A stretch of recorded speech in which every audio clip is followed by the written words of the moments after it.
Hello, today on my channel you will hear an amazing story about life. I hope you enjoy this story.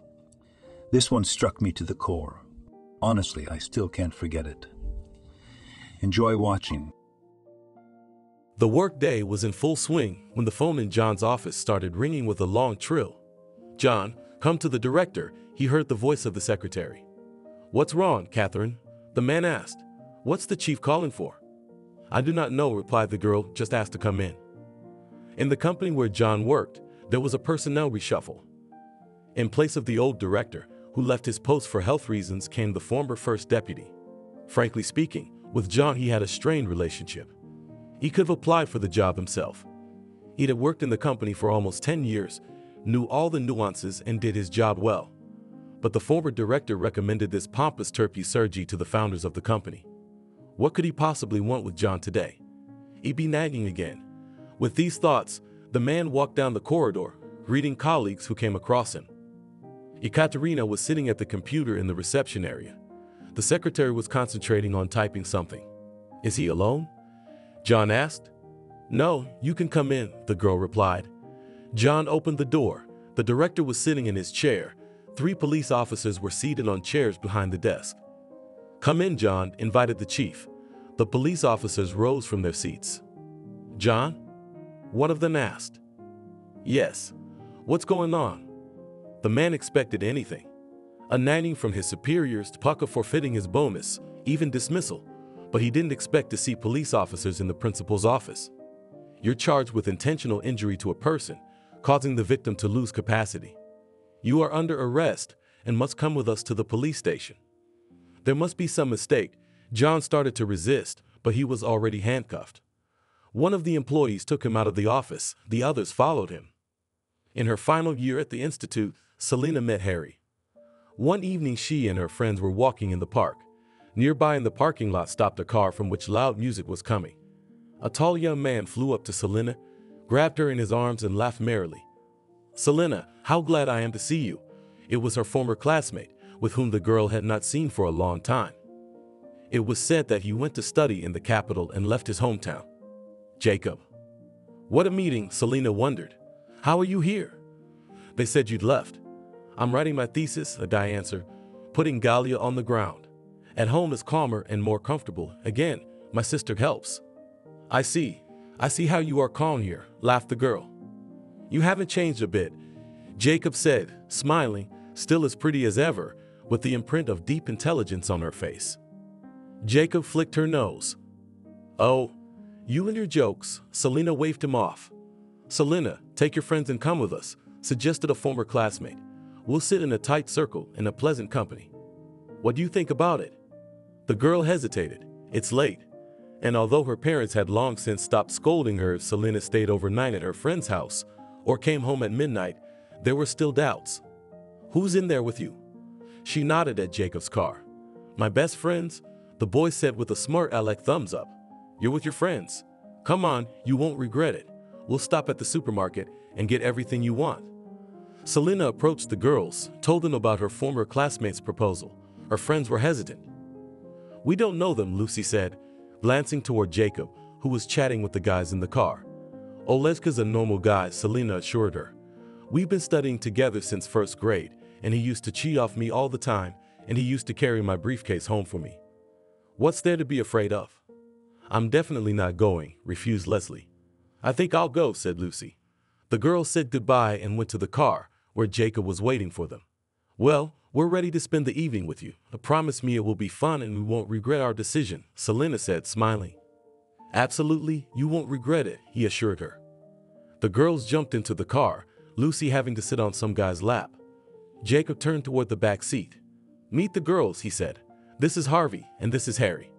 We've all lived in the same neighborhood since we were kids, and then we moved away.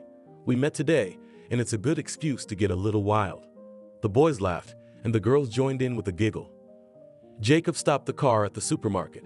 The guys went into the store, and the girls were left alone.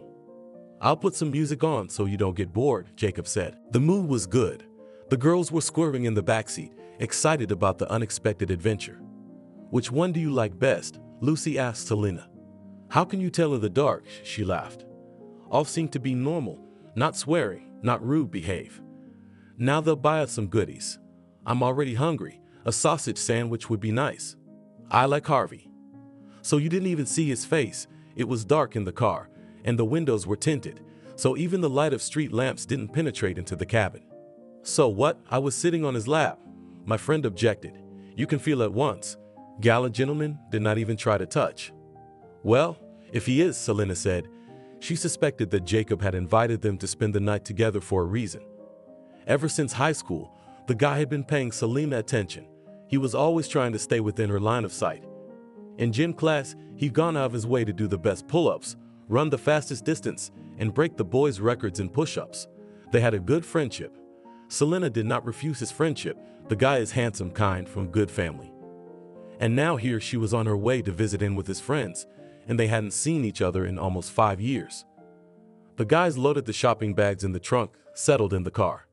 Let's go to the best party ever, Jacob shouted cheerfully. At breakneck speed, laughing to the happy music, they drove into Jacob's yard and up to the 4th floor. A coffee table was placed in the middle of the room, and chairs and stools were placed around it. Get in the kitchen, girls, unpack the bags and put everything on the table, Jacob ordered. Selena and Lucy sliced the sausage and cheese, opened some canned goods, and sliced the bread. After they'd filled the coffee table with appetizers, they joined the guys, who had already uncorked bottles of wine. The company was indeed excellent. The friends were not bored. Harvey knew so many jokes that they never seemed to stop laughing. Their stomachs were already aching with laughter. Harry was more quiet, but was also cheering his friends on. I want cod liver sandwiches, Harry said suddenly. Selena, come with me down to the nightstand. Maybe they have some. Let's go, agreed the girl. Don't lose it. Selena's parents noticed a change in their daughter's behavior. She stopped going out with her friends, almost never went out. All the time she sat in her room, on the table lay open notes, and the tape recorder played music. It was Harry's favorite singer. Selena didn't listen to any other songs now, only these.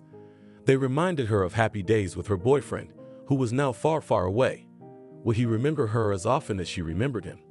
Selena opened the atlas and looked up the name of the garrison where Harry lived and served. It was very far from their town, almost on the border with Norway on the shores of the Barents Sea. Daughter, you should go for a walk, Mom said. How long can you stay at home? It's springtime, the weather is wonderful, and you're still with your notebooks. I don't want to, Mammy, answered Selena. She rejoiced at every letter from her beloved and immediately sat down to write a reply. Cell phones were rare then. Selena didn't have that luxury. Harry sometimes called her home phone, telling her about the service, asking about her affairs at the institute. The calls were infrequent. Selena realized that the guy would probably get huge bills for long-distance calls. After the diploma defense, she and her classmates went to celebrate this important event. They walked until late at night in a small cafe on the waterfront. When Selena got home, her mother said in a whisper so as not to wake her father, "You've had a long-distance guy call you several times, asking when you'll be back." "Oh, that's a shame. It's Harry, Mom?" Selena got upset. "I figured as much," her mother replied. "I told him to call tomorrow. I told him you were celebrating the defense of your diploma with friends." And he wasn't offended. The girl was worried. "No," he said goodbye politely and said he'd call back. But Harry didn't call back tomorrow or the day after. When the phone rang 2 weeks later, Selena ran to the phone.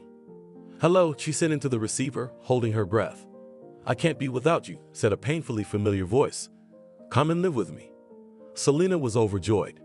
At dinner she told her father and mother that she loved the submariner sailor, that he was calling her to come and live with him, that she wanted to go. At night, Selena did not sleep. She kept tossing and turning in bed and heard her mother and father whispering quietly in their bedroom. The news that their daughter wanted to go to some guy they didn't know seemed unreasonable to her parents. That's not how it works. You have to get to know him, his parents, get to know him better. But knowing Selena's character, they realized that to keep their daughter would mean ruining their relationship with her, and they loved their only girl. At breakfast this morning, her father was the first to start the difficult conversation. "Daughter, my mother and I consulted, thought about it and decided to go. Whether or not your personal life will work out, it's hard for us to judge now. You'll see the world, how people live in completely different conditions. Just try to be reasonable and be sure to call and write to us." Her father seemed calm, but Selena knew he had a lot on his mind. "We'll give you money for the tickets. and we'll also give you money for the first time and for the return ticket. Don't spend it, you don't have to. Things happen in life. That way you will always have a chance to buy a ticket home. When Selena returned from the train station with the ticket in her hands, she twirled around the room in anticipation of the meeting. Then she spent the whole evening packing her suitcase. There was no way it would fit. Even though it was summer, she had to take a jacket and warm boots. Because it was the North. They say it's only summer for 2 weeks. Selena's mother baked pies and fried chicken for her daughter's journey.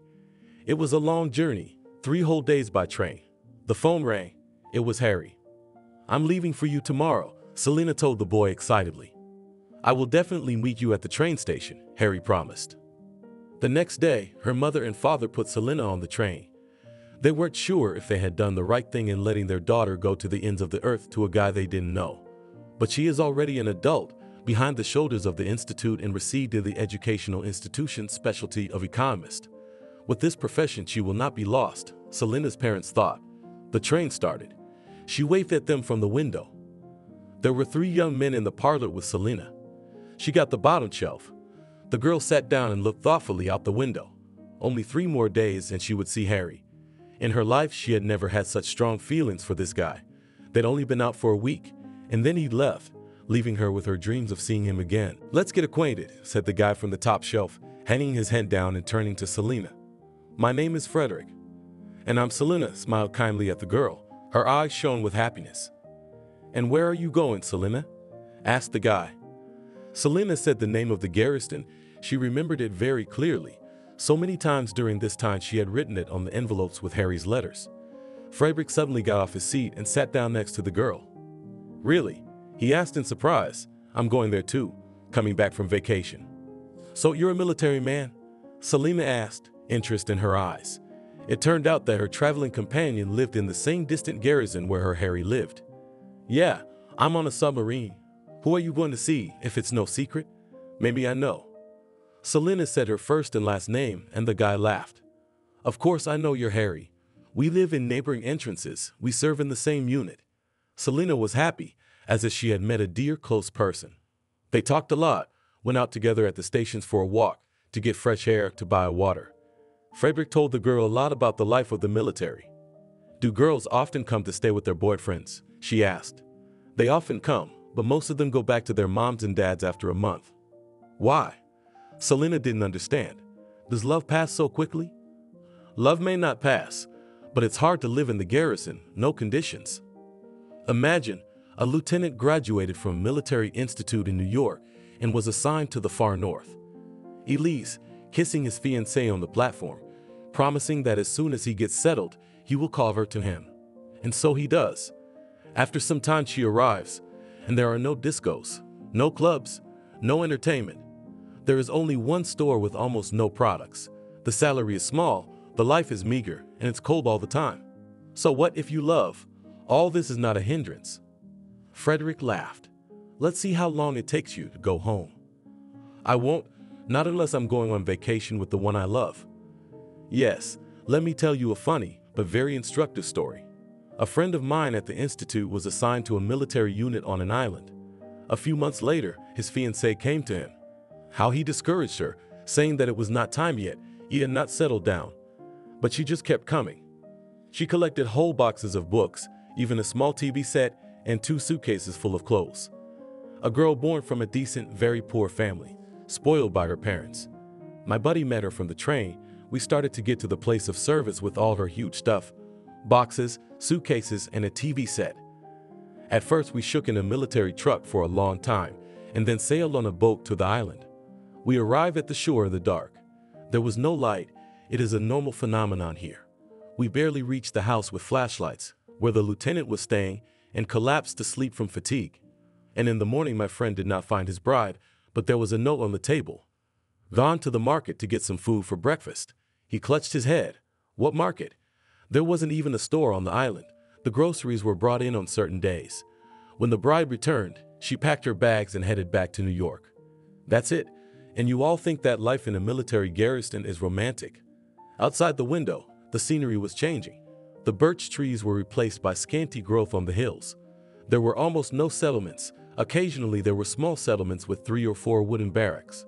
Celine gazed in wonder at the tops of the hills, covered in snow. She had never seen such a miracle in June. Frederick and Selina were the last to get out of the carriage. As they approached the city, the boy advised Selina to change her sandals for boots and put on a jacket. The saying, "It's not May here like anywhere else," he said. They stood on the platform, but Harry was nowhere to be seen. Strangers with suitcases and large bags were rushing past. Selina kept looking through the crowd. Suddenly she saw 2 boys running down the platform. One of them was Harry. He put his arm around her and kissed her on the lips, shook Frederick's hand. "Meet Selina," said Harry in a panting voice. "This is Archie, a friend of mine." They got into the car and drove for about an hour on a winding road between hills and lakes. At a checkpoint the car stopped. A uniformed man approached, introduced himself and asked, "Your papers?" Harry held out some kind of ID and a piece of paper with printed text on it. The military man looked into the cabin, glanced at the passengers. "Hello," he said to Selene and handed the papers back to Harry. As the car started, passing through the raised barrier, Selene asked, "Do you need a pass to get out of here too?" "Of course," Harry replied. They drove up to a 5-story paneled house and went up to the 3rd floor. The apartment was perfectly clean. The large kitchen had a couch besides the stove and table. "This is where Archie sleeps," Harry said. "We live together." The prospect of living in the same apartment with a guy she didn't know didn't faze Selina. "And this will be our room," Harry showed her. There was nothing else in it besides curtains and a couch. Nothing will get everything in time, Selina thought as she looked around. Her lover was there for her, and she was happy about that. The guys started setting the table. Selina rushed to help them, but Harry suggested, "You go take a shower, get some rest. We'll manage here ourselves." When Selina came out of the bathroom, it wasn't just Harry and Archie in the kitchen. Other co-workers had gathered as well. All evening they feasted, played guitar and sang songs. It was fun. In honor of his fiancée's arrival, which Harry had informed the commander about, he was given 2 days off. During these days they walked around. The guy showed and told the girl everything. Now she knew where to go for groceries if something is needed, on what road men go to the military unit, where the House of Officers is located, where the festive events and concerts are held. In November they were married. All of Harry's savings were spent on the wedding, and even had to borrow from co-workers. The ceremony was held in the village Zags. The wife of one of Harry's friends gave Selina his wedding dress, and the veil they bought a very beautiful at the market in the city. The table was set right in the apartment that the command had allocated to the new young couple. The guests ate, drank, joyfully shouted bitter, and when they left, Selina and Harry unfolded the mattresses on the floor and made up the new linens that had been given as a wedding gift. There was no bed in their new apartment. In December, when the entire crew went on vacation, Harry and Selina didn't go to their hometown. The vacation money had gone to pay off their wedding debts, so they stayed in garrison and enjoyed each other. After New Year's Eve, Selina realized they were having a baby. She called her mom, but was in no hurry to share the news. Her mother asked her, "Selina, are you pregnant by any chance?" "Mom, how did you know?" "A mother's heart feels everything. When you become a mother, then you'll understand."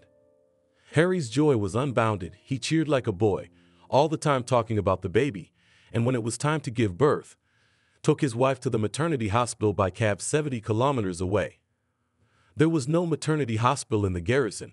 It was not safe to give birth in a military hospital where there was no obstetric department. Therefore, a few days before the birth, Selina found herself in the city maternity hospital. She gave birth to a baby boy. The child, as 2 drops of water, resembled in Harry. At the discharge, her husband arrived with flowers and gifts for doctors and nurses. He solemnly accepted the son wrapped in a blue blanket with a lace corner from the hands of the midwife. "Good health to you and the baby," she wished, accepting a cake, flowers, and a bag of gifts from the man's hands. At home, the crib, which Harry had bought in Selina's absence from a hand-me-down ad, was already ready. They put the baby down and sat side by side, admiring the boy sucking sweetly on a pacifier. "Let's call him Anthony," Selina suggested. "What? I think Anthony sounds very cool, just like," laughed the young father. Harry left for the service every morning. Selina looked out the window at him. There were other military men walking through the streets at a brisk pace. After seeing her husband off, Selina went about her domestic chores. Anthony was very restless. She did not get enough sleep, and in the afternoon, when the baby was asleep, she did the laundry. She was very tired alone with the baby. When Harry came from the service, he helped her, took care of Anthony, played with him, and they also went for walks together. Walked. So happy young parents with a stroller smiled at acquaintances, said hello, interchanged the usual greeting phrases. It was especially hard for Selina in winter. On the uncleared roads of the garrison, it was impossible to pass, not to pass. She could hardly push the stroller with sleeping Anthony towards the square, where there were market stalls, but she still had to go out for groceries. In the evening, when Harry came home from the service, everything was closed, so she dragged the stroller and then her bag of vegetables and milk. Once again, they did not go to their hometown for another vacation. Harry decided to spend the vacation money on a washing machine and upholstered furniture. They went to the city and bought a vacuum cleaner at the same time. Often on weekends, Harry's co-workers came to visit them. They brought ration meat and Selina fried belyashi. When Anthony's teeth began to come in, Selina lost her peace. Sometimes, not knowing how to calm the child, she locked herself in the kitchen. She'll get through it and calm down, she thought, and then her conscience tormented her. What a heartless mother she was. Her child was in pain, and she plugged her ears so she couldn't hear him. Selina rushed to her son, rocking him in her arms over and over again, winding miles around the apartment. Harry's son's screaming was infuriating. Calm him down. Why is he yelling? He hasn't let you sleep all night, and here you come tired from work, and he still hasn't calmed down. He's just in pain. He's teething. Selina, all babies are teething. My mom said I never cried. I was very calm. I had no problems. That he can't stand it. And imagine if you have all your teeth at once sick. Can you tolerate such pain? Selina persuaded her husband. So he has nothing to hurt there. Harry did not want to understand anything. Selina occasionally sent photos to her parents, so they could at least look at their grandson. Her mother wrote letters in response. In another message she wrote, God, my daughter, you look bad. You look very thin. There are only eyes on your face. And where are your cheeks? You must be very tired. We've decided that your father will come to help you. Harry, Daddy's coming to see us, she told her husband that night. Why? To help with Anthony. I'm having a hard time on my own with the baby. I can't even eat properly, let alone sleep. The prospect of living with his father-in-law didn't appeal to Harry, but he agreed. On the appointed day, he met Selina's father from the train and brought him to their home.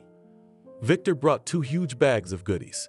There were jars of pickles and jam, pies, and various suits and sweaters for Misha. And this is for you. The man held out an envelope to Harry. We weren't at the wedding. We didn't give gifts, and these are from all our relatives. There was money in the envelope, a decent amount. Selina, exclaimed Harry, now we can buy a TV. Get ready tomorrow. We'll take a cab and go into town. Don't you have a TV? Victor was surprised. You must go. How can I live without my favorite shows? They laughed merrily, and Anthony, who was sitting in the high chair, smiled too. In the evening they had a celebratory dinner. Harry was just about to receive his rations. Selina happily unloaded meat, butter, eggs, powdered milk, plum compote in a large tin can, freshly frozen fish, flour, and other foods from the bags. We're living. Harry rubbed his hands together contentedly, and it's good that this month's paycheck wasn't delayed. Rations, as well as wages, were paid irregularly. But Selina got used to it and learned to cook normal, even quite tasty food from a minimum of ingredients. All products were saved. When Victor grated a whole carrot into the borscht, Harry was indignant. Are you out of your mind? Do you know how much vegetables cost here in the north? Selina divides carrots into several parts, for soup and for the second. Selina's father was a little offended. He loved to cook. He made very tasty soups. But it was impossible to make a tasty dish, saving on food. That's what he thought. Harry had other reasons to grumble at his father-in-law. For example, he didn't like the fact that Selina's father occupied the television in the evenings, watching programs and laughing loudly. Harry finally freaked out when he came home and found his father-in-law in the bathroom. Victor was doing laundry. Oh, hi, Harry, he said, catching sight of his son-in-law through the open door. The man wrung out the laundry over the tub. Harry saw that he was holding his underwear. Harry sniffled resentfully in bed. Did your father come here to wash my underpants? What are you exaggerating? Dad wanted to help me. He saw the dirty laundry piling up and decided to do it. I don't want a stranger washing my underwear, Harry continued to grumble. Well, don't be mad, Selena soothed him, trying to kiss him, but her husband turned his back to the wall. The next day, Selena left for the officer's house. She and the other wives were preparing for the March 8th celebration, rehearsing a song for a performance. When she returned, her father was not in the apartment. Harry was sitting in an armchair watching television. Where's Dad? Selena asked. Did he go for a walk? On the train, probably, answered her husband. What do you mean on the train? The girl didn't understand. In the usual way, Harry pressed a button on the remote control and the TV screen went out. I took him to the train station, bought a ticket home, and put him on the train. But why? Why did you do that to my dad? Selena exclaimed. Because I married you, not your parents. I want to live with you, not with them. I don't feel comfortable having someone else living in my apartment besides Anthony and me. Selena sank down on the couch, covering her face with her hands. She was very hurt and bitter. Tears were streaming from her eyes. The man she loved had just thrown her father out of their home. It was cruel, unfair, inhumane in the end. Harry wouldn't even let her say goodbye to her father. And how was he going to go 3 days without food on the train? He probably didn't pack his dad anything for the journey. And anyway, since your father arrived, you've been doing a lot of things. Sleeping during the day instead of cooking or shopping. Then, like today, you disappear somewhere. You know exactly where I've been, Selena said, swallowing a lump in her throat. I'm not following you, Harry snapped at her, and there's no need to cry. Everyone's wives have time for everything and don't call their parents over. This was their first major fight. Selena still felt resentful of her husband for a long time, but tried to calm down and accept the situation. That summer they were going on vacation to their hometown. Harry's contract was expiring. He was supposed to take a vacation before signing a new contract. Selena's parents were looking forward to visiting their grandson. Anthony had grown up and was already thinking boldly. Is Grandma old? Why old, Anthony? Convinced him Selena. Not old at all. She will take you to the swings and the merry-go-round in the park. And Grandpa has a stick to walk? Anthony persisted. Grandpa walks fine without a stick, son, Selena said. They'll play soccer with you and race you. Anthony couldn't sit still on the train. He went to visit in neighboring compartments, got acquainted with the passengers. Everyone liked the charming boy. He invariably returned to his compartment with sweets and cookies, which he was given by neighbors. Selena immediately put a condition that they would live on vacation at her parents'. She did not want to be in close contact with her mother-in-law. Go to visit her once another time, get acquainted with her grandson, but I will not live with her. She is a stranger to me, she said to her husband. You can, in general, do not take me to visit her, I will not be upset. Mother-in-law disliked Selena, even without having time to get acquainted with her. The bossy woman was used to deciding everything for her son. At least she tried to. She was resentful of her daughter-in-law for the fact that she and Harry were not like people. No introduction to her parents, no matchmaking, she complained to a neighbor. Packed up, went to my son. Huchu Mutala. I'll do anything to make him leave her. I have a good girl works in the shop, so let her look at her. Selena didn't care. She's legally married, and they have a charming little boy growing up. Let the mother-in-law say anything with her tongue if she has no bones. Selena has her own parents, and they always support her, and Harry was accepted as a native, although, as it turned out, he is not an ideal husband. During her life in the garrison, the girl made acquaintances and became friends with other wives. Often they went to visit each other, and then Selena learned not the most pleasant details about the life and behavior of her husband. He had a woman here before you came, a cook from the cafe, so he with her all the time rocked, said her friend. And the other day I saw her standing in the square with him, and she jumped on his neck, and he didn't even move to push her away. So he's always stopping by the cooks in the galley, my husband told me, said the other. Whenever my Barry comes in, your Harry's there, making nice with him. Selena tried to ignore the gossip of her friends. What should a man do now? Become mute and blind? Don't socialize with anyone at all. But some powerful worm stuck in her head, all the time whispered, what if he's cheating? She calmed herself. Here they will come home, have a rest, in the river will swim, in the nature will go to the countryside with the whole family, and everything will be fine. But fate ordered otherwise. One day on TV news showed their military unit. On the submarine on which Harry served, there was a terrible fire. Several people died. The husband withdrew into himself, severely experienced the death of fellow soldiers. Waking up at night, Selena saw that Harry was awake, lying and looking at the ceiling. She stroked his shoulder, tried to reassure him. "Don't take it so hard," Selena said. "Every man has his own destiny. If you were away from the tragedy at that time, it means that God is protecting you. It means that nothing bad will happen to you."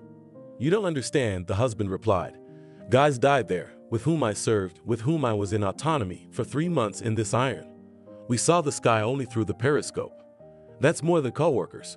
All crew members are like one big family, and there is no one closer." It was Harry's mother who stirred things up. She kept urging him to quit the service, go back to his hometown and work at the factory. "You'll die in a tin can like your friends. Look, the whole country's mourning them, and the mothers. They couldn't even bury their sons properly. They buried them in closed coffins. They only have to imagine that they put the body in that coffin, or the remains in pieces." Harry wrinkled his nose at his mother's words and walked away. But 2 weeks later, when Selena was starting to pack for the return trip, he said, "I'm not renewing the contract. We're staying here." "Why?" she asked, looking at her husband with a worried look. "I don't want to serve anymore. I want to live like all normal people. Let's leave Anthony with your parents and go to the garrison. I'll do all the paperwork. You pack your things, you pack everything.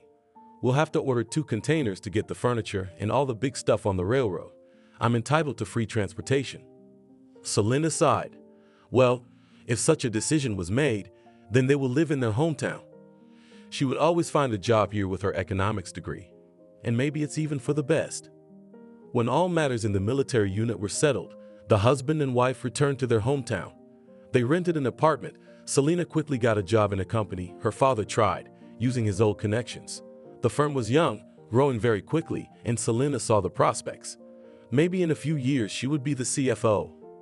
Harry, as his mother wanted, got a job at the factory. The couple rented an apartment, put Anthony in kindergarten. Not 6 months later, Harry left her for another woman, the same woman his mother-in-law had picked out for him. They met in court to finalize the divorce. The judge looked at the papers, hesitated a moment, then said, "You have a minor child, so I must give you time to think about it." "No," Harry and Selena shouted out at the same time. The judge looked closely at the divorcing couple. "Well, since you're so adamant, I'll go along with it." Harry and Selena were divorced. The court ordered alimony. Selena was saved from depression by work, socializing with coworkers. Raising a child alone was hard. Anthony did not obey, capricious, hooligan. When Selena came to the kindergarten after work to pick him up, the boy's overalls were dirty. "Why don't you look after him?" She reproached the teacher, taking her son from the playground. "All the children leave clean, but mine is like a piglet." "What can I do, Selena? All the kids walk on their feet, but yours is always crawling on his belly." I said he doesn't obey. The teacher justified herself. "You should be more strict with him. He is a boy, he can be punished." Selena brought her son home, undressed him, and started washing his clothes first thing. She had to get his jacket and pants dry by morning. Money was always in short supply too. One day Selena was looking pensively out the window, sitting at her workplace. John, the firm's second deputy director, noticed her sad expression. "Is something wrong, Selena?" He asked her sympathetically. Not that she was friends with John. He kept to himself, not getting close to anyone. Everyone considered the man a careerist. He was not interested in anything but work, new deals, fulfillment of the plan, and submission of reports. That's why the address Selena surprised the girl. "No, personal, a little trouble," she replied. "Maybe share," suggested the boss. "I have nothing to pay for the daycare center," unexpectedly for herself answered Selena. "No money at all. So let me lend it to you," John suggested. "No, thanks," Selena refused. She should solve her own problems, not blame them on other people. But what to do, she didn't know. She'd already borrowed from her parents twice this month. She didn't feel comfortable asking again.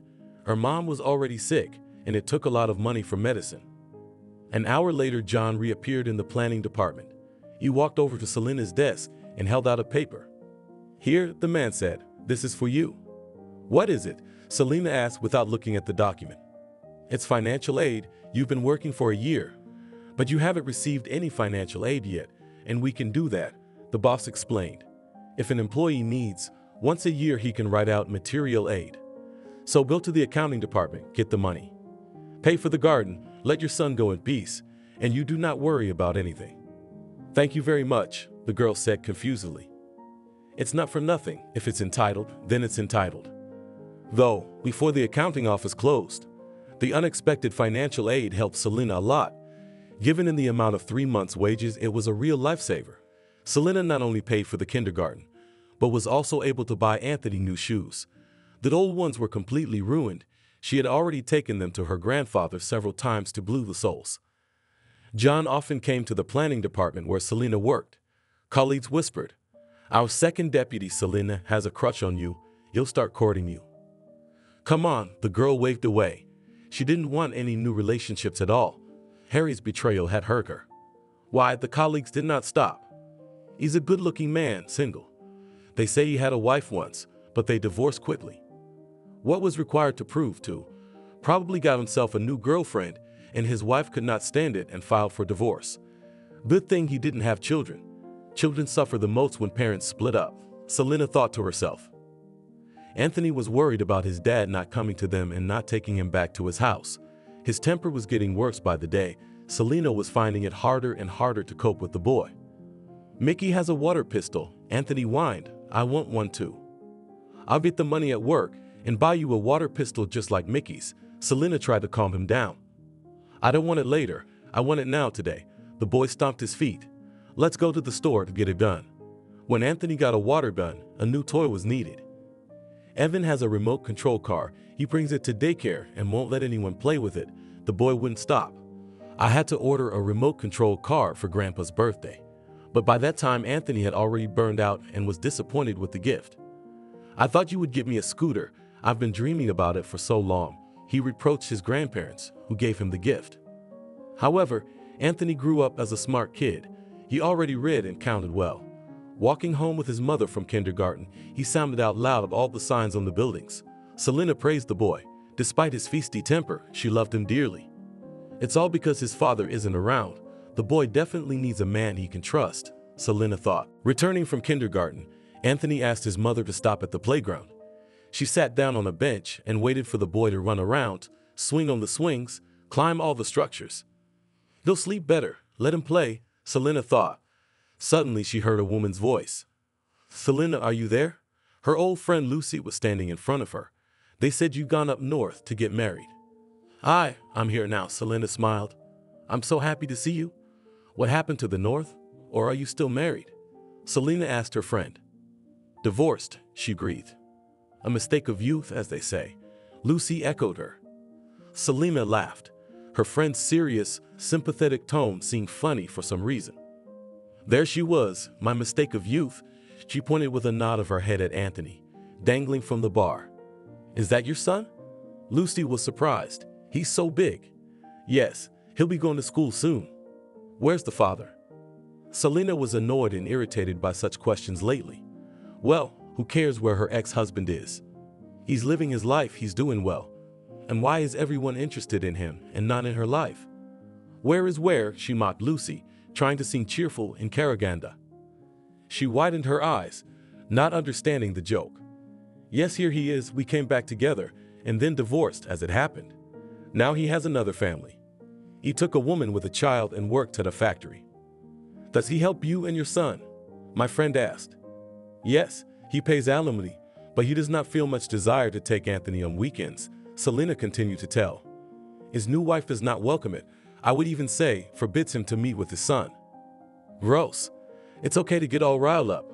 Selena pulled her cell phone out of her bag, looked at her watch.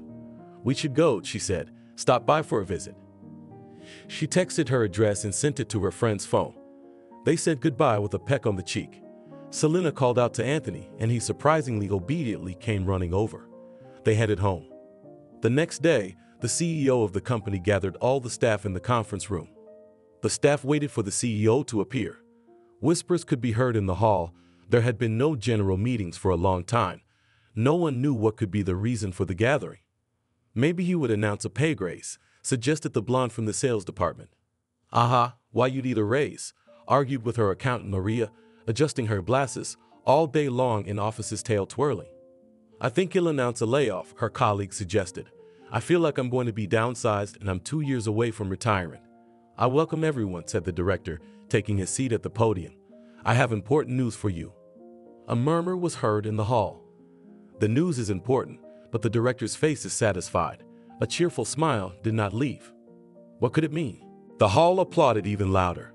In recent years, there were almost no parties for employees, as the tradition of organizing corporate parties had quietly become a thing of the past. The last time the staff gathered for a New Year's party was 3 years ago. And on March 8, women were simply given a bunch of tulips and a box of chocolates. Back at their workplaces, Selena's colleagues could not calm down for a long time. The news excited everyone. And the salary will be increased, and in the restaurant will be able to have fun and do not have to pay for it. I've got a dress I haven't worn yet, Katie said, touching up her lipstick. I finally had an excuse to wear it. My husband brought it back from a business trip to Europe. And where to go in it? To the store? Or what? Selena thought about it, but she had nothing to wear. There was nothing to buy. There was not much money left. She could hardly make it to the paycheck. She decided to call her friend Lucy in case she could help her. Lucy invited Selena to her house. Come, I have a closet full of rags. We'll find something for you, she said cheerfully and encouragingly. After work, after picking up Anthony from kindergarten, Selena went to visit her friend. On the way, she bought some cakes. It was uncomfortable to come empty-handed. The news that they were not going home, but to some aunt's house, and would drink tea and cakes, pleased Anthony. Lucy opened the door and invited the guests into the apartment.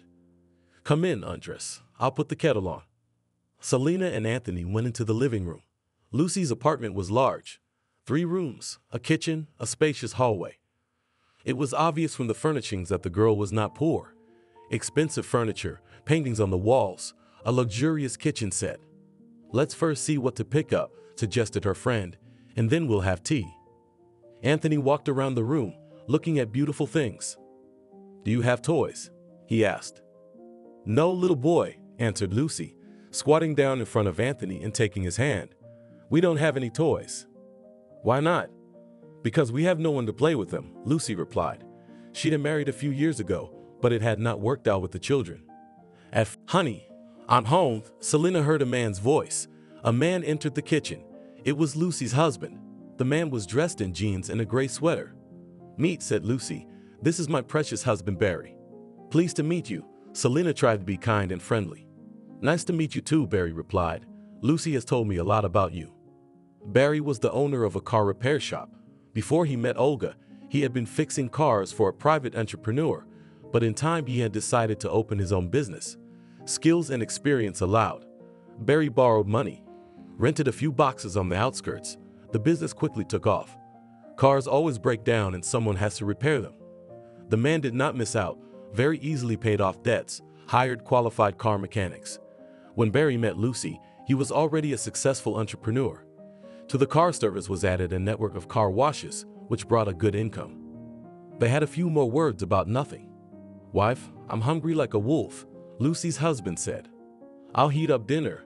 I've got everything ready, Selena's friend fussed. Selena, stay with us for dinner. The girl decided that it was not worth abusing her friend's hospitality and refused. Thank you, no, we should probably go home, she said and got up from the table. It was a pleasure to meet you. Lucy packed the dress into a bag and walked Selena and Anthony out. Happy, Selena imagined how gorgeous she would look at the corporate party. She couldn't wait to go out in public in a beautiful dress. Yes, be quiet, said Selena. Let me listen. The director read out some figures, talked about the results, talked about plans for the near future and the prospects. And on this occasion, we have decided to give bonuses to some of our employees. I ask you, he passed the microphone to Archie. Dear colleagues, once again, I congratulate all of us on a successful contract and the prospects that are opening up. The management has decided to give bonuses to the following employees. He read out the colleagues by name, looking in the folder, and those went out into the hall, received an envelope with money from the hands of the first deputy director. When Selena heard her name, she was greatly surprised. She hesitantly walked towards Archie, smiling confusedly. The bonus had fallen on her unexpectedly, but it had come in handy. Besides, it was always nice to be appreciated by your bosses. Congratulations, Archie said, handing Selena the envelope. And now let's move on to the unofficial part, said the CEO. Please, colleagues, help yourselves and have fun. Music was playing in the hall, employees were socializing, eating, drinking. Everyone was in a good mood. The staff had needed a holiday for a long time. "Can I invite you?" John appeared behind Selena's back. Slow music was playing. "Of course," she replied. The man gallantly gave her a hand and led her to the center of the hall. "I haven't danced in ages," she said. "Neither have I," John smiled back. "You look beautiful. This dress suits you very well. I've been admiring it all evening." Selena didn't even realize when he had switched to you when talking to her. John often visited her in the department, but always addressed her formally, calling her by you and patronymic. "Thank you," she replied, being carried away by the man's strong arms. "And you dance beautifully." "Let's you," he suggested. "Why this officialism? We are not at work." "Let's do it," agreed the girl. "How is your son?" he asked, apparently to keep the conversation going. "Stayed at home with her husband." "I'm not married," Selena replied. "Divorced, actually." "I see, the husband is a jerk," cheated the hopes of a young and beautiful young lady. "No, not a jerk at all." She raised her eyes to John, looked at him carefully. "A normal man, just met another woman." "And you?" "What about me?" She didn't understand the question. "Have you met another man since your divorce?" "No," Selena laughed. "I've had my fill of married life so far." She thought she was deceiving this good-looking guy. In fact, Selena wanted to get married, wanted a strong, confident man by her and Anthony's side who could protect them, provide for them, raise their son as his own. When the music died down, John suggested, "Let's go out on the terrace and get some fresh air. I think it's getting too stuffy in here." Selena agreed. John took 2 glasses of wine from the waiter's tray and they went outside. The warm breeze fluttered the hem of her dress and the girl's hair was tangled. Selena tried to fix her hair with her hand, but the wind prevented her from doing so. It had long since gotten dark. Cars were passing by. The light of the street lamps created a romantic atmosphere. "Will you let me drive you home after the party?" John asked. "Why not?" Selena thought. "I'll allow it." As the guests began to leave, John hailed a cab. A yellow car with checkers on the roof pulled up 10 minutes later. All this time, Selena and John stood at the entrance to the restaurant. "No car for a long time," Selena said. "And I like it, so I can stay with you longer," John answered unexpectedly. Coming home, the girl turned on the light in the hallway, looked at herself in the mirror. She was young, beautiful. Tonight had removed from her face the traces of fatigue that had accumulated over the past months. The shared fun, the recognition of her colleagues and superiors, the boldness in the envelope she had taken out of her purse, had made her forget all the hardships and difficulties. And then there's John. He has such a warm look in his eyes. "I can stay with you longer." She remembered his words, and it felt very warm. Selena took a shower and went to bed. She fell asleep feeling happy. During the night, Selena had a nightmare. She tried to move her legs, but they wouldn't move. The girl called out for help, but her voice was stuck inside her, unable to break through. Selena woke up, lay there for a little longer, trying to regain consciousness, got up. She walked to the kitchen, drank a glass of water, and settled back into bed. Her mother had taught her a long time ago, if one had an unpleasant dream, one should say, "Where the night goes, the dream goes."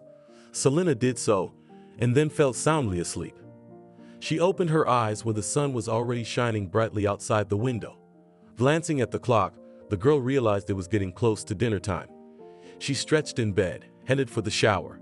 It was time to go to her parents' house to pick up Anthony. He must have worn out his poor father and mother with his antics by now. There were plenty of empty seats on the trolleybus. People were minding their own business on a Sunday afternoon. There was no hurry. Selena sat at the window, staring blankly at the houses, cars, trees, and people walking along the sidewalk. "Mommy, Mommy's here," Anthony shouted, meeting Selena in the hallway. "What did you bring me?"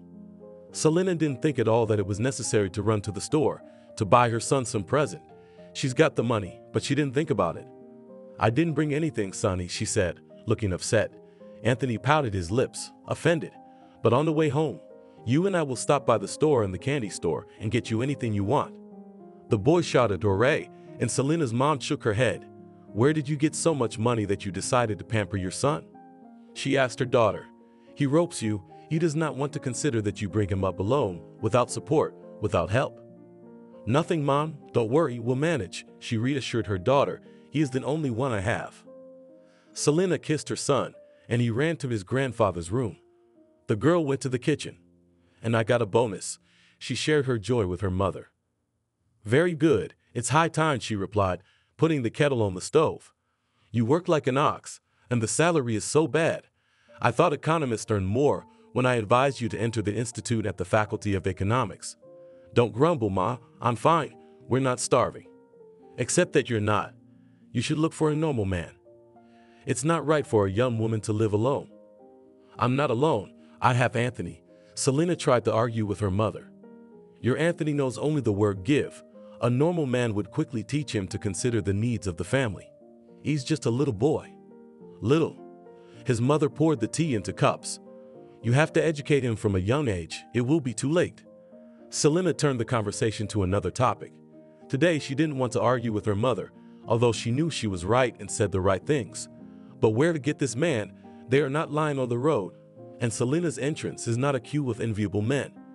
She suddenly remembered John. On the way home with Anthony, they'd stopped at the candy store. The boy was excitedly spinning around the display case with cakes.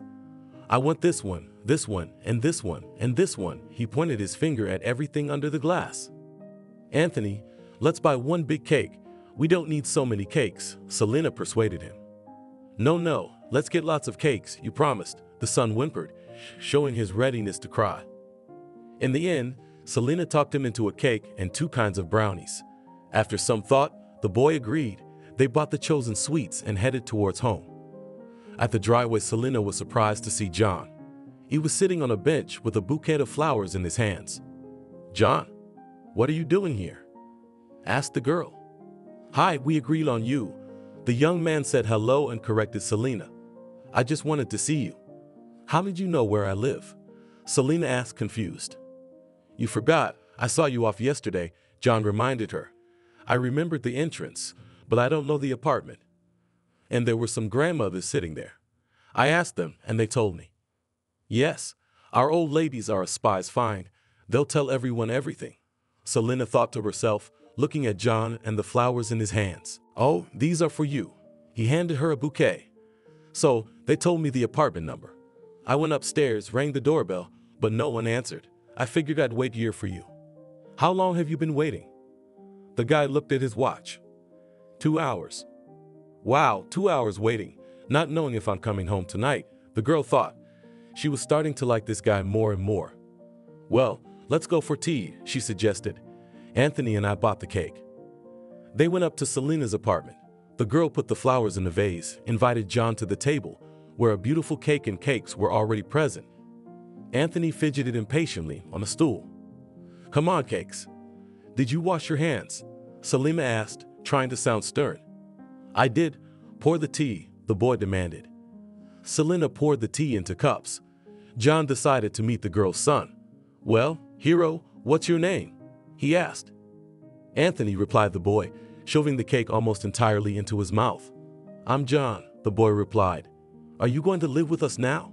The boy's question made John confused. "Why do you think so, Anthony, and in general, do not pester the man," strictly interrupted her son Selena. "And here's why. Mickey from my group also had an uncle who went to his mom, and now he picks up Pitya from kindergarten, and he calls him Dad." John and Selena looked at each other and laughed. "Eat cakes, drink tea, and go play in your room," the girl told her son. When they were alone in the kitchen, there was an awkward pause. Selena didn't know what to talk to John about, and he too was silent. Finally, the man spoke. "Selena, I really like you. Don't push me away right away. Give me a chance to court you. Maybe if you get to know me better, you'll like me too." This news came as a surprise to the girl. Sometimes she imagined the man who would be by her side. In her dreams, it was a strong, confident guy with a good salary and a car, kind and affectionate. But this image seemed so far away, and suddenly such a proposal. Selena lowered her eyes. "I realize I'm a stranger to you," John continued. "You just give me a chance to prove to you that I'm worthy of you." Selena saw how hard he was struggling with those words. The young man was confused, choosing every word, afraid that she would interrupt him, refuse him, drive him away. But she did not interrupt John. She was pleased with everything he was trying to tell her. "Selena, let's try to date," the guy suggested nonchalantly. Let's give it a try, the girl agreed. She had been tired of being alone for a long time now. Like any woman, she wanted warmth, attention, affection. Joan smiled. He exhaled with relief when he heard the girl's answer. They sat and talked like good friends for a long time. The guy didn't leave until late in the evening, saying goodbye. Good night, I'll see you tomorrow. When Selena arrived at work the next day, there was a bouquet of roses on her desk. Among the flowers, she found a card that read, "Good morning, have a good day." The girl's heart beat frantically. It seemed as if it were about to burst out of her chest. She began to realize that John's proposal was not just empty words. He was really determined to win her heart. He seemed to be doing a good job of it. "Who are the flowers from?" the blonde Katie asked, sticking her nose into the bouquet and inhaling the scent of roses loudly. "I don't know, it's not signed," Selena replied. She didn't want to tell her co-worker about her conversation with John. "I came in and they were already here on the table." "Well, we won't have to guess for long," Katie said with a smart look. "The bouquet was from John." "What makes you think that?" Selena asked. "Only a blind man wouldn't notice the way he looks at you," she said, sitting down at her desk and turning on her computer. "Besides, you left the restaurant together in a cab last night, I saw. Come on, have you already had something? Usually men give bouquets like that the morning after a wild night out." "Stop it. How do you know what kind of bouquets men give?" Maria interrupted her. "You'd better get on with your work. You still haven't handed in your reports." Katie shut up resentfully, staring at the monitor. Selena looked at the bouquet, thinking. She was pleased to receive flowers from John. It had been ages, and she had received a sign of attention from a man. The next weekend, they went to the park for the rides. Anthony was happy. On the way to the park, they all went to Children's World together, and his mom bought him a scooter. The boy had wanted one for so long. He rolled merrily down the alley, and Selena and John followed leisurely. Ahead was a carousel with horses. The man bought a ticket for Anthony, seated him himself, and buckled him in so that the child wouldn't fall off.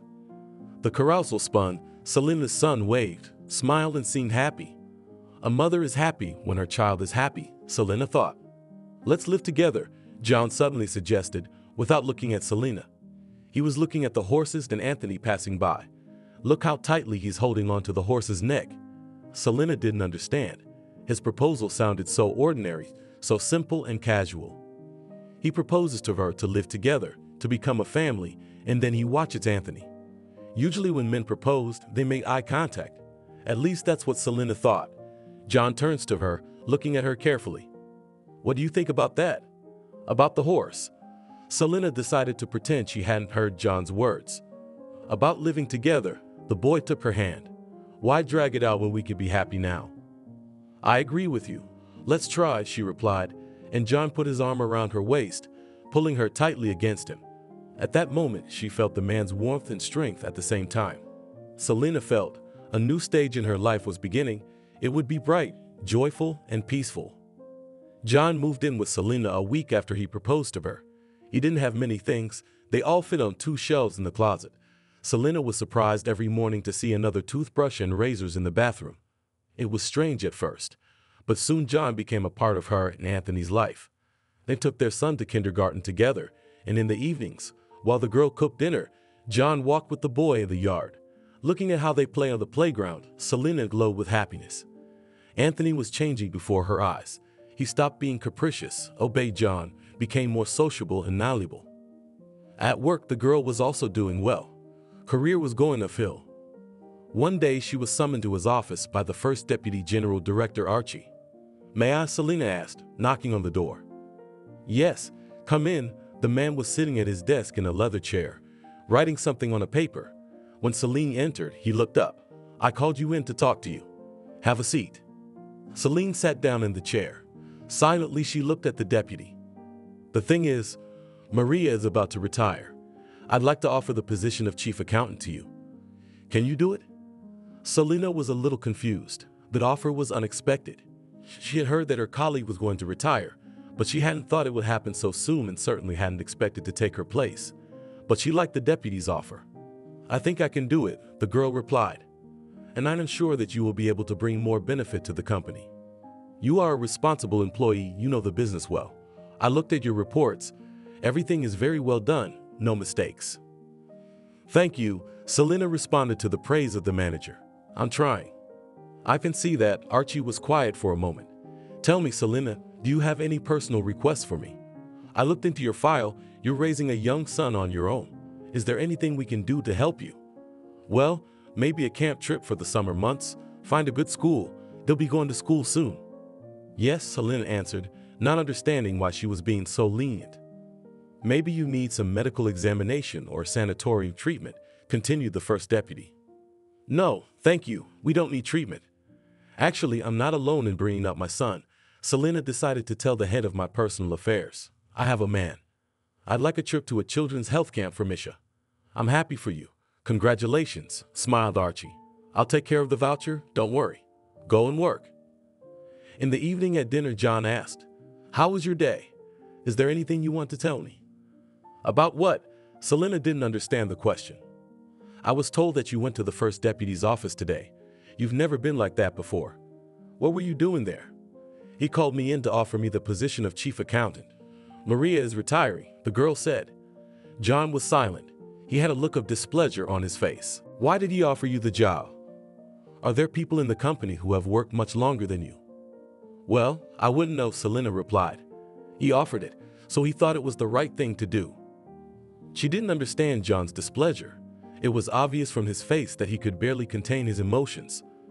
The man set aside his fork, pushed the empty plate away from him. So Selena, if I find out you're making eyes at him. The threat made Selena tense. She stretched like a string, staring at John incomprehensibly.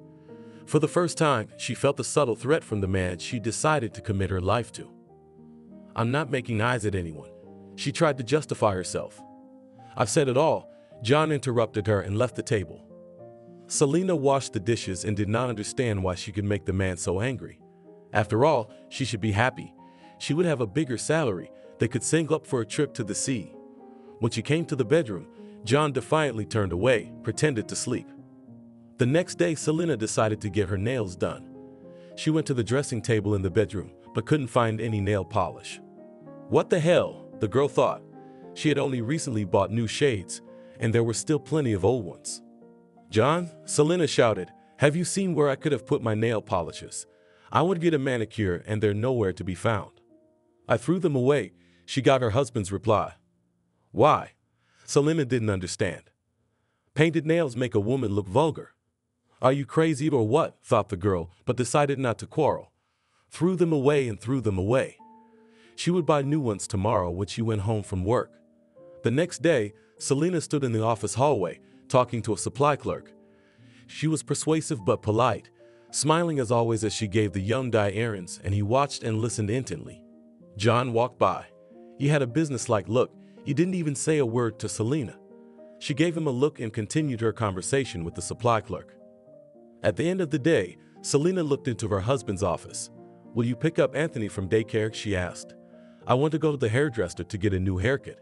Without lifting his head from the papers on the desk, John mumbled, I'll get it. Selena came back from the hairdresser's in a great mood. The new hairstyle suited her well. How do you like my new look? She smiled at John. Great, he said without showing any emotion. Before going to bed, the girl went to the bathroom. She was surprised to find that there was no shampoo or body gel on the shelf. Gone were the scented oils and creams she used all the time. Did you throw away all my tubes? She asked John. Yes, I did, he replied icily. Is something wrong? Of course it's wrong, Selena boiled. What right do you have to throw away my things? Don't you think you're getting a little too nafufarirvayatsiya and twirling tail in front of men? John got up from the couch and threateningly hovered over the girl. I'm not faffing. Selena tried to justify herself, but at the same moment she was hit in the face. It was so strong that she staggered backwards, barely able to stay on her feet. I won't let you be with other men, the man hissed angrily through his teeth. Going to bed, Selena couldn't come back from the shock. No one had ever hit her. She had trusted this guy, let him into her home, into her life, and he was allowing himself to do this. John turned to her, put his arms around her, started kissing her neck softly. Selena didn't move. It was like she was petrified. Well, I'm sorry. I was out of my mind with jealousy when I saw you in the office hallway with that smut, John pleaded. That night they had crazy sex. In the morning, Selena covered the bruise with foundation, and they went to work together, dropping Anthony off at daycare. After work, Selena stopped by to visit Lucy. She needed to tell someone about what happened. Did he let himself raise his hand to you? Her friend was indignant. Selena, whatever you want to think, it's not normal. I understand, but he apologized. When Selena left, Lucy's husband, who had heard the conversation, said, "Why did he offer you the job? Are there people in the company who have worked much longer than you?" "Well, I wouldn't know," Selena replied. "He offered it, so he thought it was the right thing to do." She didn't understand John's displeasure. It was obvious from his face that he could barely contain his emotions. The man set aside his fork, pushed the empty plate away from him. "So Selena, if I find out you're making eyes at him." The threat made Selena tense. She stretched like a string, staring at John incomprehensibly. For the first time, she felt the subtle threat from the man she decided to commit her life to. "I'm not making eyes at anyone," she tried to justify herself. "I've said it all." John interrupted her and left the table. Selena washed the dishes and did not understand why she could make the man so angry. After all, she should be happy. She would have a bigger salary. They could save up for a trip to the sea. When she came to the bedroom, John defiantly turned away, pretended to sleep. The next day, Selena decided to get her nails done. She went to the dressing table in the bedroom, but couldn't find any nail polish. What the hell, the girl thought. She had only recently bought new shades, and there were still plenty of old ones. "John," Selena shouted, "have you seen where I could have put my nail polishes? I would get a manicure and they're nowhere to be found." "I threw them away," she got her husband's reply. "Why?" Selena didn't understand. "Painted nails make a woman look vulgar." "Are you crazy or what?" thought the girl, but decided not to quarrel. Threw them away and threw them away. She would buy new ones tomorrow when she went home from work. The next day, Selena stood in the office hallway, talking to a supply clerk. She was persuasive but polite, smiling as always as she gave the young guy errands, and he watched and listened intently. John walked by. He had a businesslike look. He didn't even say a word to Selena. She gave him a look and continued her conversation with the supply clerk. At the end of the day, Selena looked into her husband's office. "Will you pick up Anthony from daycare?" she asked. "I want to go to the hairdresser to get a new haircut." Without lifting his head from the papers on the desk, John mumbled, "I'll get it." Selena came back from the hairdresser's in a great mood. The new hairstyle suited her well. "How do you like my new look?" she smiled at John. "Great," he said without showing any emotion. Before going to bed, the girl went to the bathroom. She was surprised to find that there was no shampoo or body gel on the shelf. Gone were the scented oils and creams she used all the time. "Did you throw away all my tubes?" she asked John. "Yes, I did," he replied icily. "Is something wrong?" "Of course it's wrong," Selena boiled. "What right do you have to throw away my things? Don't you think you're getting a little too nafufarivayatsia and twirling tail in front of men?" John got up from the couch and threateningly hovered over the girl. "I'm not faffing." Selena tried to justify herself, but at the same moment she was hit in the face. It was so strong that she staggered backwards, barely able to stay on her feet. "I won't let you be with other men," the man hissed angrily through his teeth. Going to bed, Selena couldn't come back from the shock. No one had ever hit her. She had trusted this guy, let him into her home, into her life, and he was allowing himself to do this. John turned to her, put his arms around her, started kissing her neck softly. Selena didn't move. It was like she was petrified. "Well, I'm sorry. I was out of my mind with jealousy when I saw you in the office hallway with that smut," John pleaded. That night they had crazy sex. In the morning, Selena covered the bruise with foundation, and they went to work together, dropping Anthony off at daycare. After work, Selena stopped by to visit Lucy. She needed to tell someone about what happened. "Did he let himself raise his hand to you?" Her friend was indignant. "Selena, whatever you want to think, it's not normal." "I understand," but he apologized. When Selena left, Lucy's husband, who had heard the conversation, said, "It's Selena's fault. It takes a lot of effort to make a man mad, and you should cut off all contact with her. It's not gonna do you any good." On Mondays, there was a meeting in the office. At a large table in the office of the general director gathered all the deputies, heads of departments, some of the specialists. Selena was also present. She now held the position of chief accountant. The meeting went on as usual. Having discussed the key points and current tasks, the employees went to their offices. In the evening at home, John beat Selena badly. Crouching, curled up in a ball, she lay on the floor and felt the blows hitting her body. "You'll know how to stare at other men," John said as he beat the girl. She couldn't go to work the next day. Selena called Archie and said she needed to stay home for a few days. She was sick. Her whole body ached with pain. Selena didn't understand what was happening to her husband. A day later, the beatings were repeated. Not knowing what to do, where to find answers to her questions, she went to church. Batushka is a wise man. He will tell you what to do, she thought, walking down the church alley to the temple, overcoming the pain in her whole body.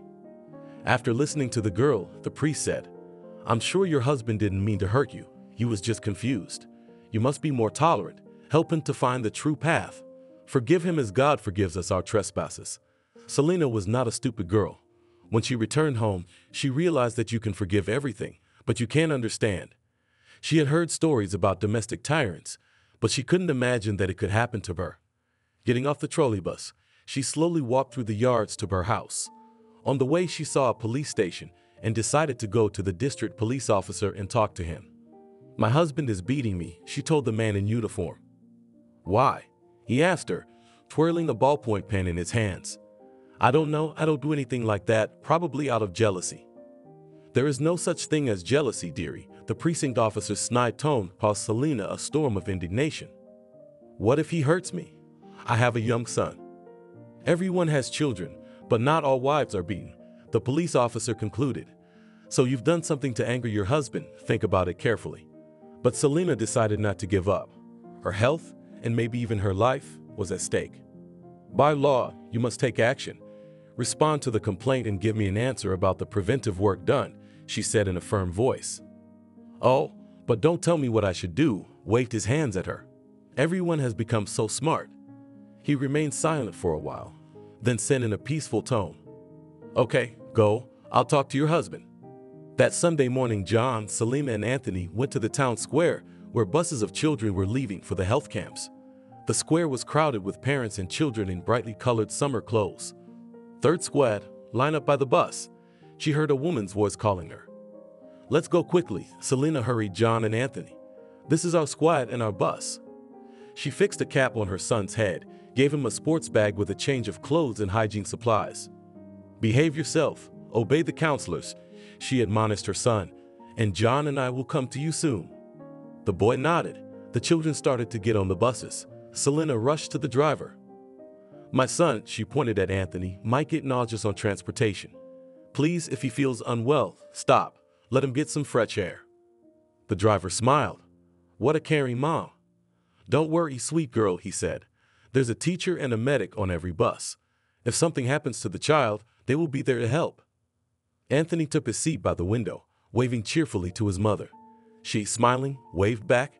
The buses moved off one after another, and John and Selena headed home. In the evening, John beat Selena badly again. This time it was her fault for daring to strike up a conversation with a bus driver she didn't know. Barely getting up off the floor when John left, slamming the front door, she dialed 02 on her phone.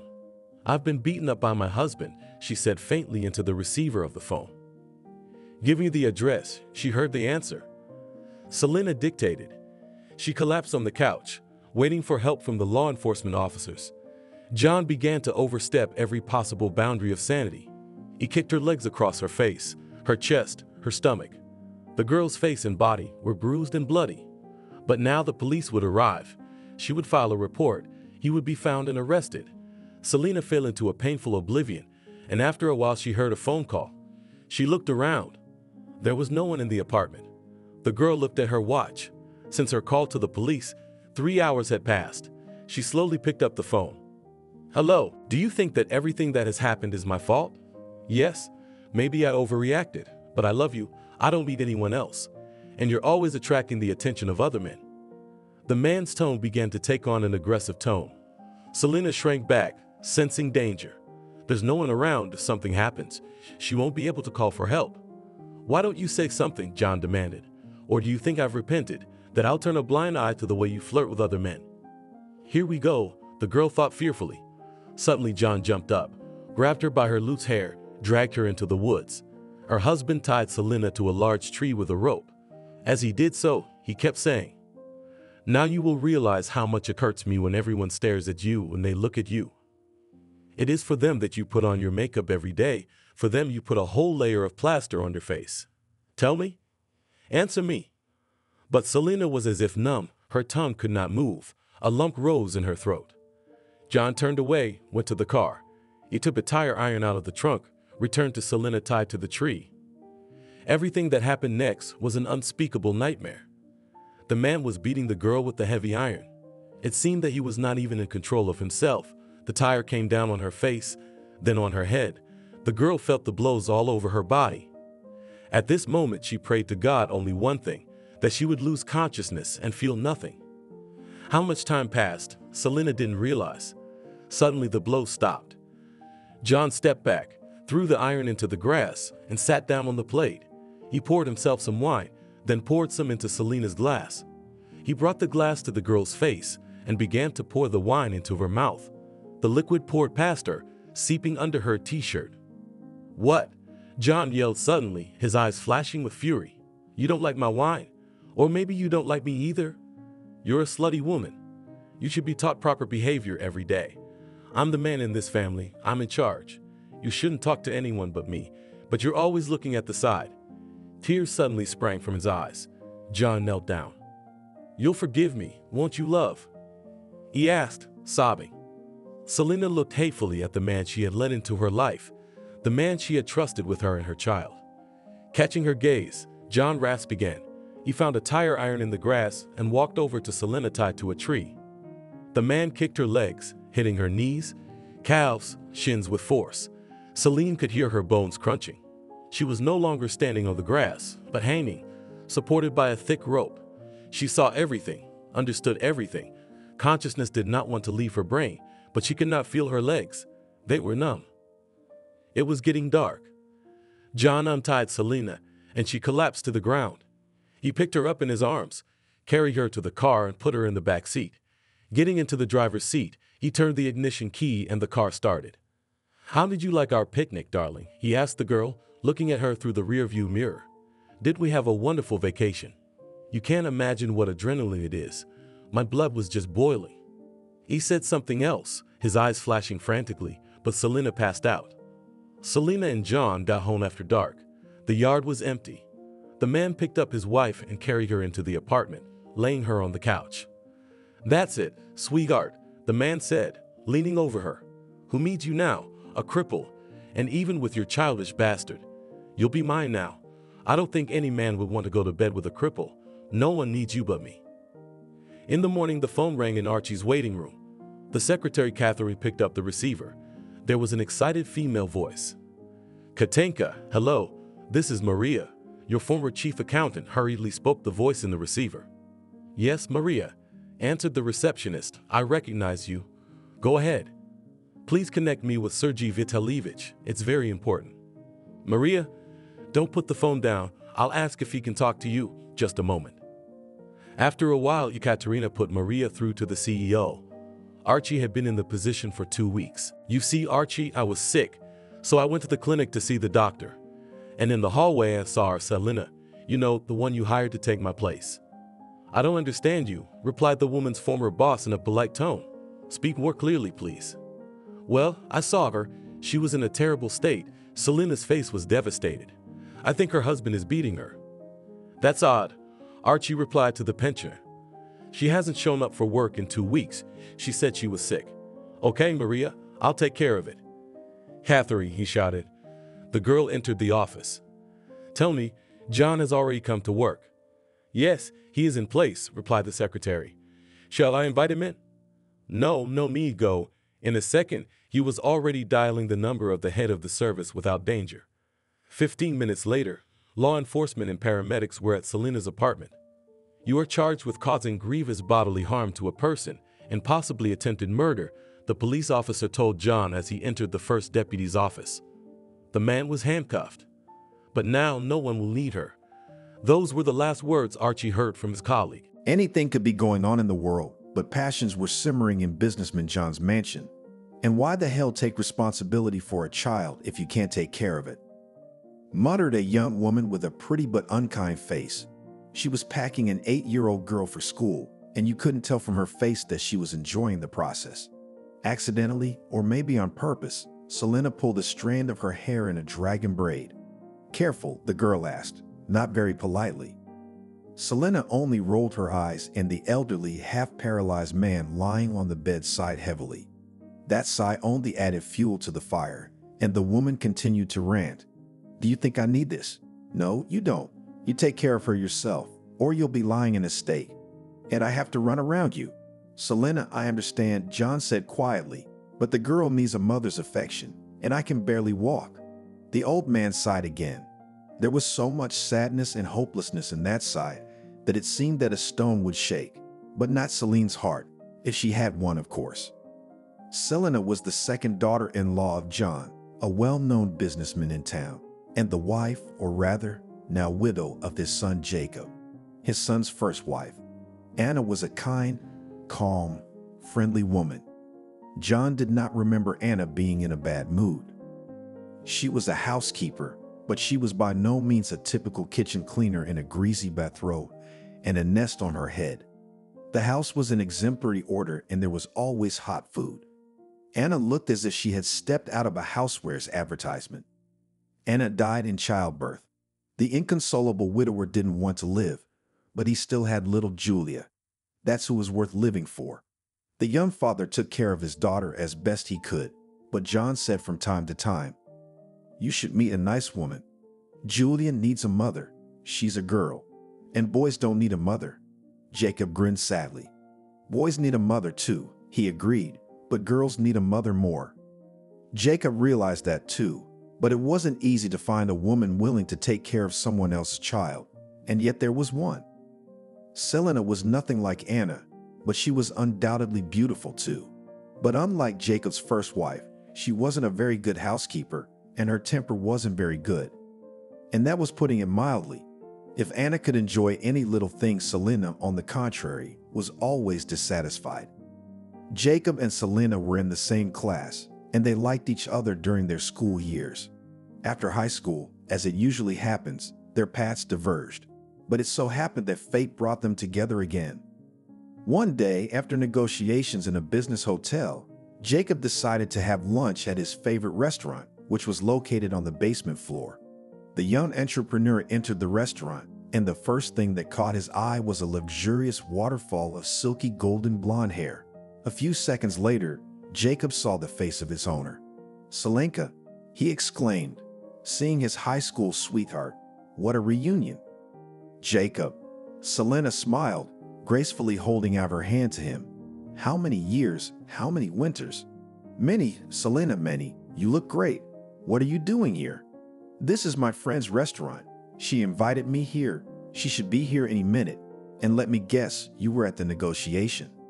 "You're not psychic, are you?" Jacob laughed. Selena said, smiling, "It's really quite simple.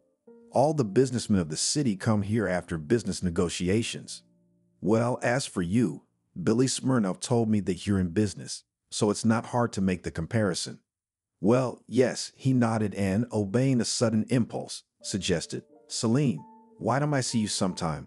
How about dinner at a restaurant?" "What an idiot," he chided himself. "Who told you she was single? Such a beauty." However, Selena agreed to meet, and the former classmates exchanged phone numbers. They met a couple days later, and when Jacob told Selena about his widowhood, the ex-lover just shook her head. "Poor you, I can only imagine what you've been through. I'm divorced." Jacob asked his ex to dance, and Selena laughed softly. "What's wrong?" he asked. "Nothing's wrong," she smiled. "I just remembered when you asked me to dance in the 10th grade and kicked me in the legs." Jacob couldn't take it anymore and laughed.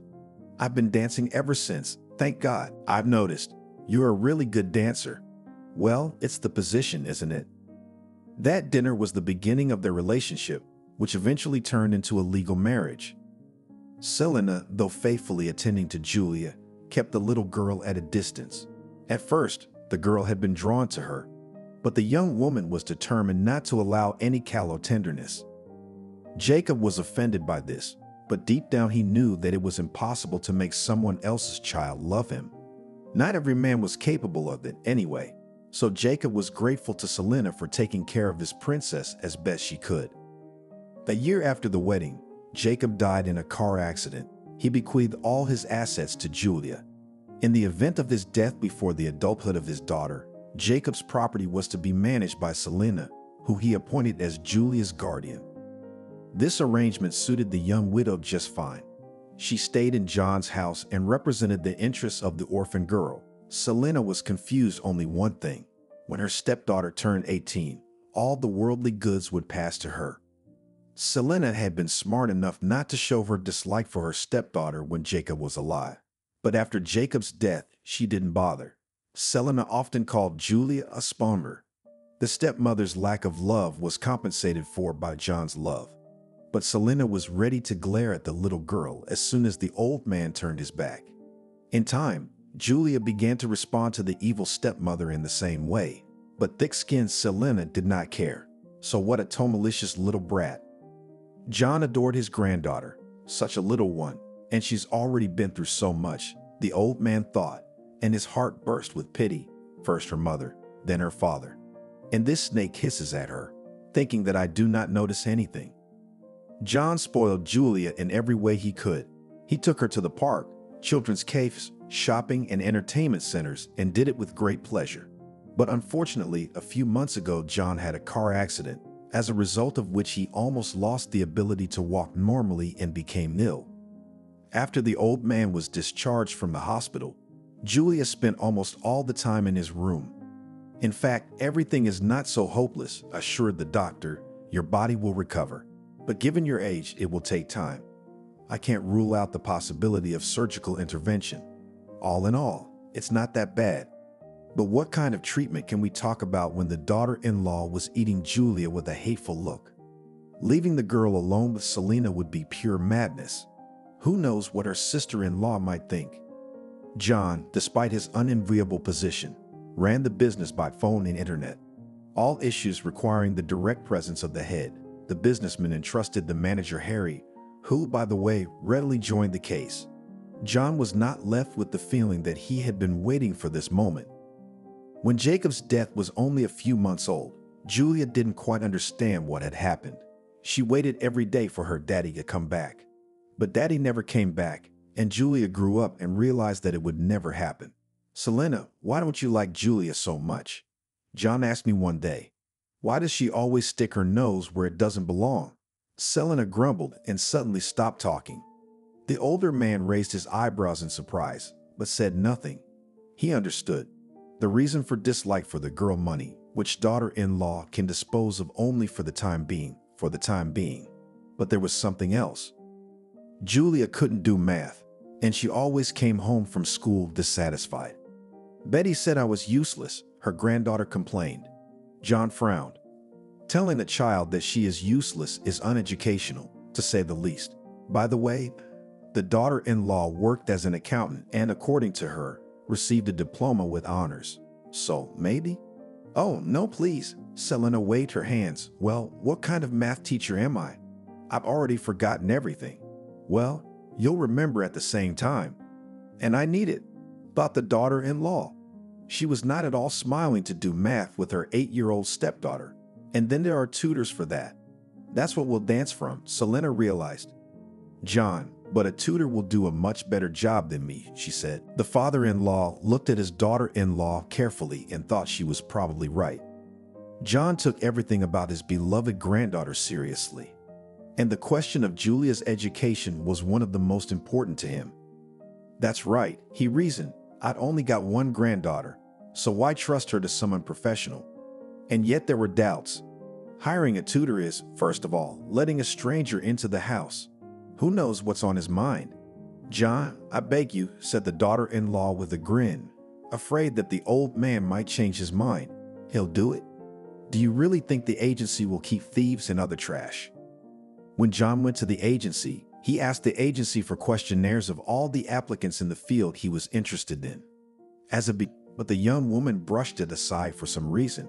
Maybe I'm just tired, she decided. John studied the resumes of tutors for elementary school students. His intuition had helped the old man in critical situations more than once. One glance at a photo of an applicant was enough to realize whether or not that tutor was a good fit for his granddaughter. Having rejected a couple of dozen potential math teachers for Julia, John sighed heavily, thinking that they were not all serious, and these were teachers. With only 5 applicants left, John decided to moderate his pickiness, and when he lost all hope of finding a tutor for his favorite, he suddenly liked Angelica, a very young girl. Not 18, of course, but a fresh and youthful enough face. A recent graduate, most likely, John thought, and after reading the questionnaire of the applicant, he was convinced that he was right. The girl had indeed graduated from the math department of the university in the last academic year. On the photo, Angelica, unlike the other applicants, looked quite modest, her blonde hair slicked back, no makeup or jewelry. The girl's profile was at the very end of the list. An outsider, Mickey mentally summarized, and no references. Although where would they come from if she's straight out of university? The businessman caught himself defending the girl. For some inexplicable reason, the elderly businessman really liked her picture. Besides, John always liked to give to people who needed to get a grip on at least some opportunity. He had been one himself, so John wrote to Angelica. She wrote back about 5 minutes later. I'm sure she stayed on her computer waiting for a reply. Because of her lack of references, Angelica was willing to work for a piece of bread and a bowl of soup. According to the applicant, she was in dire need of money. Her fiancé needed a good lawyer. A good lawyer, John chuckled to himself. Working for food is hardly the way to raise money for a good lawyer. I wish I could see her for myself, this miracle of nature. Money for a lawyer for the groom. Despite his ironic thoughts, John already had a lot of respect for Angelica. Pretty's intuition told the businessman, this girl is what he needs. Among other things, in the column additional skills was indicated that she plays the violin, which finally won the heart of the elderly businessman. The thing is that in this respect, Angelica was close to him in spirit. When then, a long time ago, John went to music school and even in all seriousness dreamed of a career as a musician. But unfortunately, the situation in the country did not dispose to it. Another computer chirp, which meant a new message from an interested applicant, did not allow him to recollect. Angelica wrote that she was willing to meet at any time convenient for John. Well, hearing glorious, thought John, and not thinking long, offered the girl to come to his home. When Angelica saw the elderly man bedridden, she felt uneasy. Don't worry, you won't have to carry the ducks for me, he winked, intercepting the girl's gaze. I didn't think anything of the sort, Angelica replied, embarrassed. John nodded and began the interview. Julia entered the room. After about 10 minutes, the girl whispered something in the old man's ear, and then he said, You are accepted. Really? Rejoiced Angelica, but you've asked almost nothing yet. Really, John assured her, and smiling he added, Consider that the chief warden has approved your candidacy. So from tomorrow, you can start work. Angelica faithfully performed tutoring duties in the house John and Julia in her soul did not like. She enjoyed every minute she spent with her teacher. This child definitely needs love, Angelica stated. Julia reached out to her like a flower to the sun, and the girl reciprocated. Grandfather, said Julia one day at dinner, I want Angelica to live with us. Can we? Selena snorted, but John inquired, Angelica, would you really move in with us? I don't even know, the tutor muttered embarrassedly. Is that convenient? I'll say more, John smiled. It would be more convenient for everyone. You wouldn't have to spend money on transportation. Meals are on the inviting party. Selena shook her head disapprovingly, but no one paid any attention to her. It wasn't enough for her to eat at the sick man's bedside, but the old fool wanted to put up another spomber. Whom am I to be fed by you? Angelica was finally embarrassed, as if she had overheard the thoughts of her employer's daughter-in-law. Well, you can contribute to the food supply, said John, remembering the girl's words that she was ready to work for food. Go for it, you won't regret it. But I have my own apartment. That's great, smiled the businessman. You can rent it out. I think, in your situation, additional income will not be superfluous. It's true, thought Angelica. How could I not have thought of it before? Thus, the question of the tutor living in John's house was resolved positively. One day, John called the tutor, as he put it, just for a chat. "Since you're living in my house, it wouldn't be a bad idea to get to know each other, would it?" "Well, yes," Angelique smiled. "Angelique, if I recall correctly, you play the violin?" "Yes," she nodded. "Would you play something for me?" "Really?" exclaimed the girl. "The last time I picked up an instrument was 2 years ago." "Angelica, I assure you, it doesn't matter," assured the businessman. "Your hands will remember everything." "I also want Angelica to play the violin," said Julia, who had already managed to climb onto her grandfather's bed. "Well, please." The tutor was reluctant, but she took the violin and began to play a tune. John suddenly felt hot. It was a very beautiful and sad melody. From the very first chords, it touched the heart, and the old man's heart shrank. And after a minute, John clearly realized that the melody was familiar to him. At first, the entrepreneur even thought he was having an auditory hallucination. "No, it just can't be," John thought, realizing somewhere that it could be. The melody enveloped his whole being, and then smoothly picked up and transported him back to a time when John was still young and full of hope. Many years ago, as an 8th grader, John decided to devote his life to music, but life made its own adjustments. After school, he entered the conservatory, but did not pass the competition and fell under the fall draft. After the army, John again decided to try his luck. By the time of his return from the army, in the city opened a new music school. The guy applied there, and this time he succeeded. Moreover, John graduated from the school with honors, but decided not to stop there and applied to the conservatory. The diploma with honors did its job, and yesterday's graduate of the music school noticed. Teachers said that he had a real talent. John was not the only student endowed with talent. There was also Mallory, the girl he fell in love with. By the way, John honestly thought she was more talented than he was. Or did it seem that way to the young man because he was in love? At the evening of awarding diplomas, John confessed his love to Mallory, and the young people began to meet. They decided that they would get married in some wooden country church. All friends wondered when the wedding would take place, but the lovers were not destined to marry. Everyone John knew was sure he was going to be a star, but promotion cost a lot of money, which he didn't have. Perestroika struck, and the 90s came. There were many unsuccessful attempts to find a permanent job in his specialty, but all failed. John planned to talk seriously about marriage, but he felt guilty. What could he offer Mallory besides his love? John worked part-time in restaurants, gambled in the crosswalk, and money was in and out. "Why are you fooling around?" his school friend Alexander told him once. "You can't live on music nowadays. Come and join us. You'll earn money for your wedding, and you'll have enough to live on. Sabrina and I went on vacation in Turkey a week ago, and if you work for us, you'll be able to afford such a trip." What can I say? The offer was tempting. And indeed, thought John, it would be nice to fly with Mallory to Turkey or somewhere else. I'll surprise her. Alexander worked in a rapidly growing firm selling audio, video, and home appliances, which in those years actively imported from abroad, and his business was booming. A school friend put in a good word for John, and the management never once regretted that they gave a chance to a graduate musician who was out of business. Truth be told, John didn't like the business that much, but it was the business that allowed John to survive in those difficult times. But as it turned out, Mallory thought otherwise. It would seem that nothing can interfere with their happiness, but the favorite girl turned out to be unusually principled. "Oh, John, you buried your talent in the ground," sadly stated her beloved.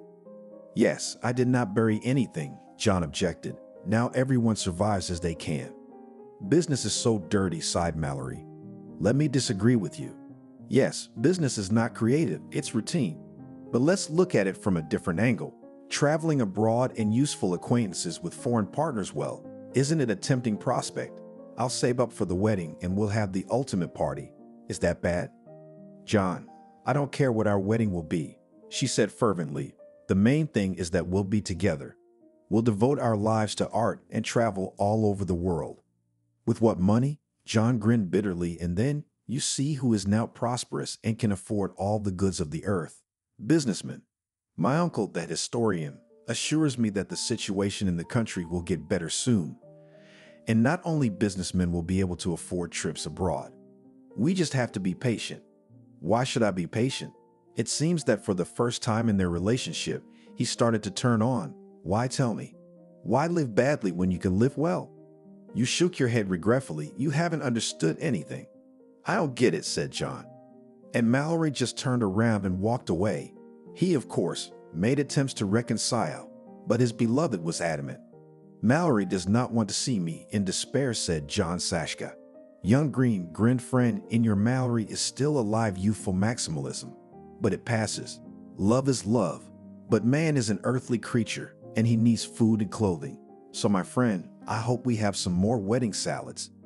Alexander turned out to be a bad visionary. The salads didn't work out that way. At least not at John and Mallory's wedding, who was adamant.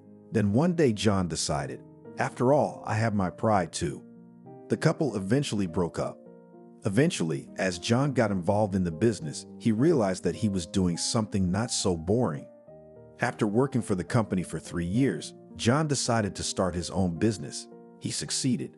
As for marriage, it happened much later. His wife Victoria was a very beautiful woman, but over time John realized that he and she could not become each other's kin. There was no warmth in the soul. On top of that, Victoria could not get pregnant for a long time. At the service of the wealthy couple were the most famous doctors in the United States, but the stars were clearly not on their side. Unfortunately, we are not gods, divorced Barry, one of the best capital gynecologists. And then John's wife decided to resort to unconventional medicine. What the hell? They bypassed several fortune tellers, but they could not please them. John and Victoria did not give up, and eventually their patience was rewarded. Their attempts at parenthood had succeeded. It was a good witch doctor, or nature finally took mercy on the couple, but one day Victoria proudly announced to her husband that he would become a father. John was then already 39, his wife a year less. Despite the birth of a long-awaited son, a few years later the spouses of John divorced. John, being a generous and noble man, determined ex-spouse for life maintenance. But Mallory, he never saw him again. There were rumors that his Zaznova went to another city. Sometimes the elderly businessman thought that it was necessary to give in to Mallory, or better yet, find a compromise. Although what was there to say about it now? The melody awakened memories in the elderly man, long ago hidden in a far corner and locked on 7 locks, memories, and for good reason. After all, the author of the melody, which played Angelica, was the same girl from the past. He could not be mistaken. How does Angelique know that tune? Wondered John. Angelica is quite young, but Mallory must be in her 60s. What if she's my daughter? No, it doesn't add up. She's a recent university graduate, and Mallory and I broke up much earlier. John didn't even realize he was crying right away. Grandpa, why are you crying? Julia asked when the tune ended. Are you sick? No, John smiled through his tears. On the contrary, I feel very good. Angelica, please answer me one question. How do you know this tune? I learned it from a very good music teacher. I was referred to her by the orphanage. Mallory taught me the basics. By the way, she and I are still friends. Angelica smiled and added sadly, and also me and Vanya, her son, was engaged. That is, we were engaged, but Mallory. Now John was sure. The mysterious music teacher could well be his first bride. However, there was no such thing as 100% certainty. How many women in the world have the name Mallory? After all, if his former fiancée taught music, it is quite logical that she could teach this tune to anyone. So the businessman decided to make the gentlest possible inquiries about her tutor. Yes, I remember, you said. John nodded and moved on to the subject at hand. She was a very nice woman indeed. Well, if you're engaged to her son. Very nice. Angelique nodded with a smile. It was a pity she was in serious trouble. Her son is in prison and her grandson has been sent to an orphanage. Mallory tried to defend him, but she was rejected because of his age. So your fiancé is in trouble with the law? Mickey asked sympathetically. No, Angelica sighed. It's not like that. Well, how? The businessman needed maximum information, so he clarified everything, down to the smallest detail. In the end, John learned that the daughter-in-law of supposedly his former lover turned out to be a cuckoo. She gave birth to a son, Archie, and left him for her husband, that is, Evan. The spouses divorced, and a year later Evan met Angelica. Young people dreamed of getting married, but something happened that they did not expect. Evan worked as a security guard at a meat processing plant, and one day saw something that was not meant for his eyes. 5 men, led by the plant manager, were loading pork and beef carcasses into a truck. Eventually, the robbery was pinned on Evan. Allegedly, he was the tipster and was directly involved in the theft. Evan's a tipster, the tutor grinned sadly, but he wouldn't have taken the wad of bills in front of him. Once he and I were walking along the promenade and found a purse full of large bills. So he literally asked every passerby if he had lost the wallet. The old man was shocked. Yes, he said thoughtfully, it would be funny if it were not so sad. Angelica, I have a strange request for you. Would you mind bringing this woman to me? John, said the girl timidly, with all my respect for you, I don't think it's very convenient at the moment. Mallory is hardly in the mood for visits at the moment. Well, really? I don't mean to be intrusive, but this is very important to me, John insisted. I understand. Angelica nodded with a slight smile, but maybe sometime later. I don't think there could be a better time. What's more, I think I can help her. Angelica, it's a matter of life and death.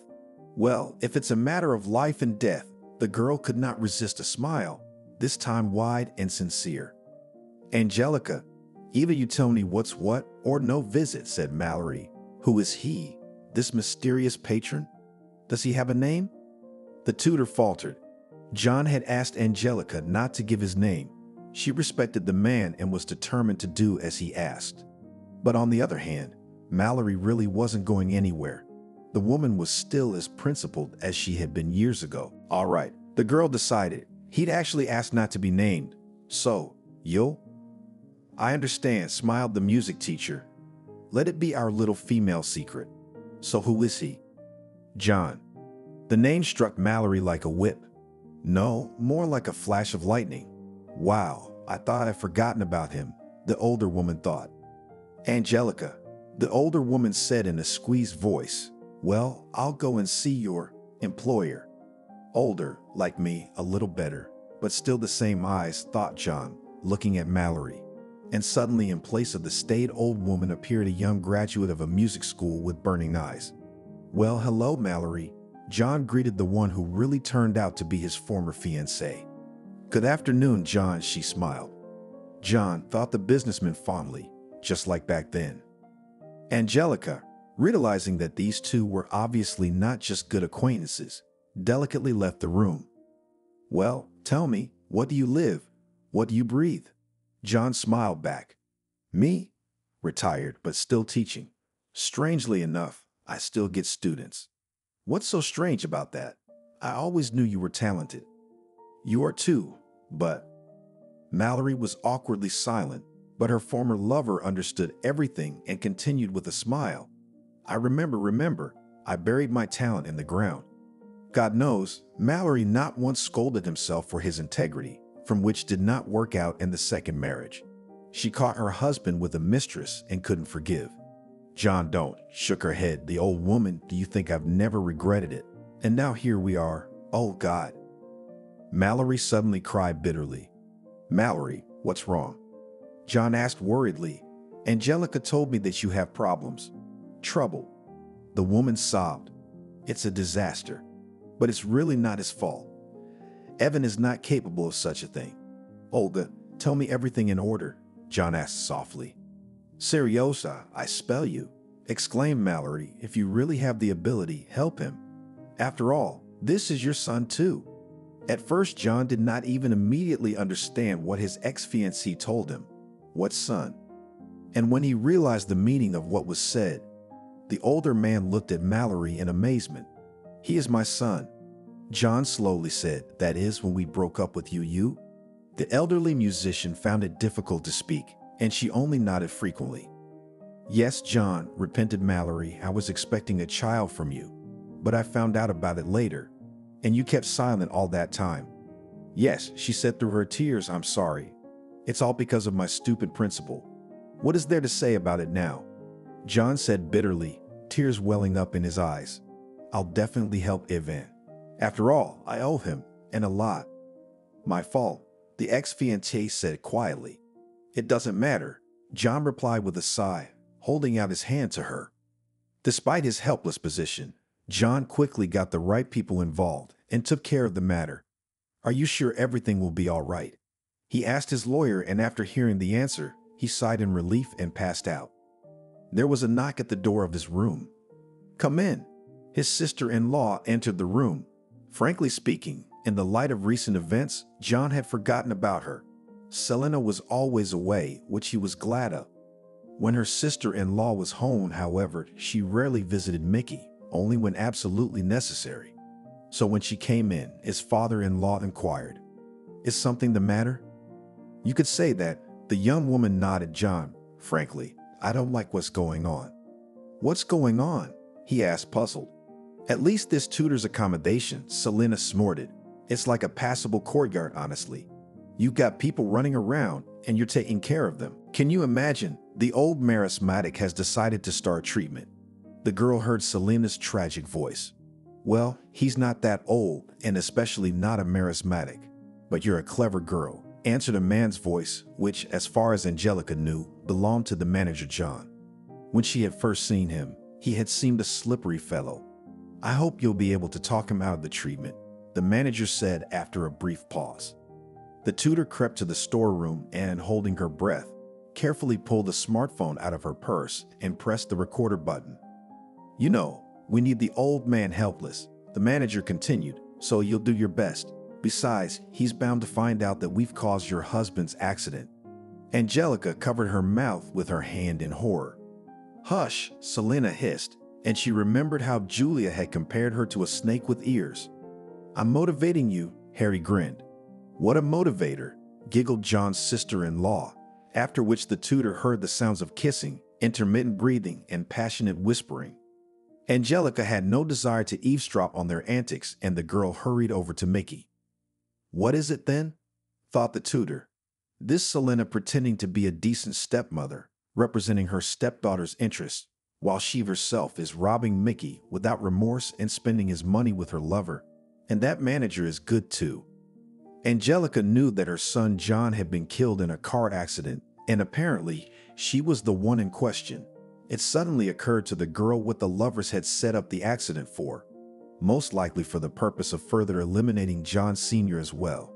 Oh, mama, horrified the tutor. So it was they who set up the accident, and John and Juliet could be in danger too. At the thought of a student who had already suffered enough, Angelica felt completely creeped out. No, I just have to tell John everything. It's a good thing I made a tape, she thought. Angelica, is something wrong? John asked the tutor. Your face is gone. I have, she sighed, but not me, you. I don't understand. Angelica took out her phone and turned on the tape recorder. John listened to the conversation and, to the girl's amazement, laughed out loud. Well, that was to be expected, he said, wiping away tears. Selenka. Well, I never liked her, but we'll see who's who. Me too, thought Angelica. She remembered what Julia had said about the manager, and for the umpteenth time marveled at her childish intuition. After all, it is not for nothing they say that the mouth of a child speaks the truth. You are not afraid? Asked the girl. After all, you. She was embarrassed, and John asked with a smile, You mean an invalid? I'm not offended. Besides, the old man was meaningfully silent and got up from the bed. So you? From shock, Angelica could not utter another word. Yes, Angelica. John spread his hands. I'm not paralyzed. That is, I was, but the body, as predicted by the doctors, recovered on its own, without any surgery. I deliberately played this play to put the vigilance of my enemies to sleep. It's clear that my son was deliberately eliminated, but I didn't know who did it. There were several suspects. I eliminated one by one, leaving Selena and Harry. By the way, why don't you get them for me? Both of them. John's sister-in-law and the manager opened their mouths at the sight of John on his feet. Surprised? Now get out, both of you. I suppose you can guess why. I don't know what you mean, Celine said firmly. You don't? I don't advise you to deny it. There's a tape recording. A tape of what? Her sister-in-law exclaimed indignantly. Angelica, please turn on the tape. John asked the tutor, and seeing that Angelica hesitated, added, Don't be afraid, you won't be in any danger. They can't help but realize that if something happens to you, it'll be clear whose handiwork it is. Angelica turned on the tape, and Selena, hearing her own voice, gave the tutor a hateful look. Did you think I'd let you rob my own granddaughter and stain my son's memory? John asked icily, noticing the look on his daughter-in-law's face. Selena preferred to keep silent, and the former father-in-law looked at her squeamishly and said stiffly, Anyway, dear bride, you have 10 minutes to pack. You are allowed to stay in the house, and you shit right under my nose. I won't tolerate such ingratitude, I'm sorry. Well, you, dear Harry, are fired. I'm sure you'll never see a place like this again. Leave this house immediately and forget about it. I'll see you in court. Having got rid of his enemies, John breathed a sigh of relief and asked Angelica, Do not you find that with their departure it even breathes easier? The girl smiled. She was in complete agreement with her employer. As Selena was leaving the house, rolling out a crocodile-skin suitcase, the driver brought Julia home. Realizing what was going on, the overjoyed girl flew into the house, not even realizing that another pleasant surprise was waiting for her. Grandpa, did you kick Selena out? She exclaimed happily, and when she saw John sitting on his bed, she opened her mouth in surprise. I did, sweetie, he nodded. Grandfather, can you walk? Why didn't you say anything? It was necessary, John answered, and holding his granddaughter close to him, repeated, It was necessary. Cool, smiled Julia. And now you'll take me to the park again. I will. And in fact, now we'll live better than ever. By the way, Julia's vacation is soon, and we can go to the sea. How about it? The girl laughed with relief and answered, I'm all for it. Will Angelica come with us? Absolutely. And we'll take Evan and Archie with us. We're a family now. Yay, Julia screamed. The girl had already had time to get acquainted with Nikita and adored the boy. What is there? She sincerely considered him her little brother. It would seem that all the vicissitudes remained far behind. Selena and Harry received 10 years in prison each, and thus, good has triumphed over evil. But it seems a quiet old age is not about John. A few days later, he received a phone call from a woman he didn't know. Hello, John, she greeted the businessman and introduced herself. My name is Maria. I represent the interests of your ex-wife, Victoria. Hearing the ex-wife's name, John was taken aback. What does this one want? The answer to the unspoken question was not long in coming. The thing is that your Victoria is seriously ill, and she has not long to live, explained the attorney of the ex-wife of the businessman. She wants to see you. To be honest, John didn't really want to see his ex-wife, but the last will of a dying man is a holy thing. And then, apparently, it's really important. The ex-wives hadn't seen each other in over 20 years, and John was amazed at the change in Victoria. At the divorce proceedings, he had been confronted by a stately brunette with smooth, slightly swarthy skin, radiant brown eyes, and attractive lips. Now John could not believe that this gaunt older woman, who looked at him with completely colorless eyes, was his first wife. Well, hello, John, Victoria wheezed and coughed harshly. Hello, John replied discreetly. You wanted to see me? I've never seen you before, the ex-wife snorted, and John thought that their desires, or rather, their reluctance, coincided. He recognized her now, albeit vaguely. But I want to repent to you. Really? Yes, imagine that. I didn't expect it of myself, but they say it makes it easier to go to the afterlife. Have a seat. John sat down on the chair next to the bed of the dying ex-wife and prepared to listen. There wasn't much to tell. Victoria shrugged her thin shoulders. Well, John, the late Jacob wasn't your son. What do you mean? Mickey was stunned. After a string of failed attempts to conceive, the ex-wife sighed. A doctor I knew told me it was probably a matter of incompatibility and advised me to have a lover, so I took her advice. And eventually I did get pregnant. With a lover. Oh God, John exclaimed, wrapping his arms around his head. He'd been so proud of Jacob for looking like him, the idiot. Victoria must have picked a lover with dark eyes and hair. Well, that's it. the dying wife said quietly, coughing again. Well, thank you for your frankness, John nodded, and after a little thought asked, Is there anything I can do to help you? Medication or... I don't need anything, Victoria shook her head, because you've already kept me like a queen. There's enough for the funeral. Now go with God. You've repented. Now you won't be afraid to die. Thank you for listening. John left his ex-wife's house depressed. You never know what to expect from a bitchy woman. Depends on the kind of woman, though. Selena, for instance, had it written all over her face. Or Angelica. The only difference is what it said. Victoria had always been unpredictable, even, as it turned out, on death's doorstep. John remembered Jacob. He loved the boy like a native son and was proud of his accomplishments, of which, thankfully, there were many. Besides, Jacob had made a significant contribution to this business. But anyway, John has only one native son, Evan, who only a few days ago found out about his kinship with the entrepreneur. So maybe it's time to start paying back his son's debts. After all, release from the detention center and the return of little Archie from the orphanage is the least that John could do for Evan. So John went to a seemingly long-forgotten address. Hi, Mallory, he said, smiling with just his eyes. Hi, John, she nodded. How are you doing? I'm fine. By the way, I'm sorry, I forgot to call you to thank you. Thank you? For what? John exclaimed in surprise. For getting Evan acquitted. Mallory, please, it's my duty as a father. Do you know what I came here for? Why did you come here? Let's start again, he said quietly, taking Mallory's hands. But we're so old, she smiled. Not at all, laughed John. We're 18. Or have you forgotten? Thanks for reminding me. 3 months passed. The small village church was covered with greenery, and it was an incredibly beautiful landscape.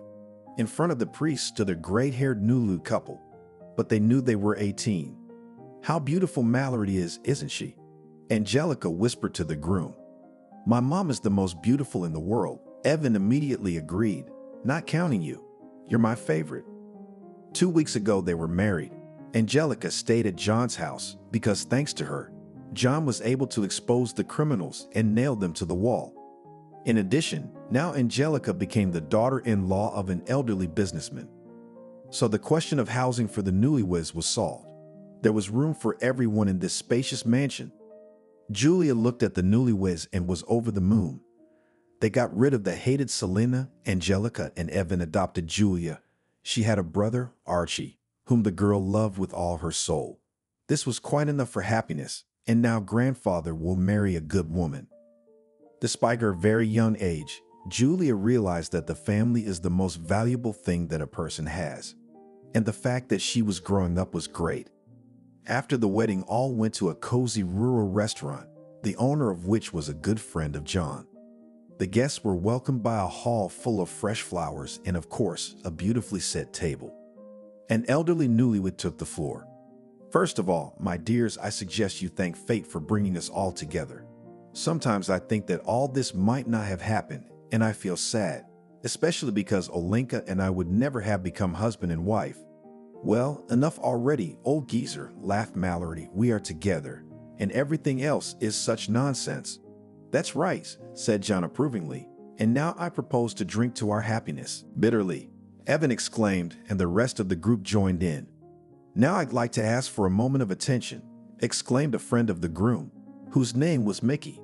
The guests were silent, and Mickey came on stage and took out his violin from backstage and approached his old friend. Dear friend, I remember you not only as a successful businessman and just a good man.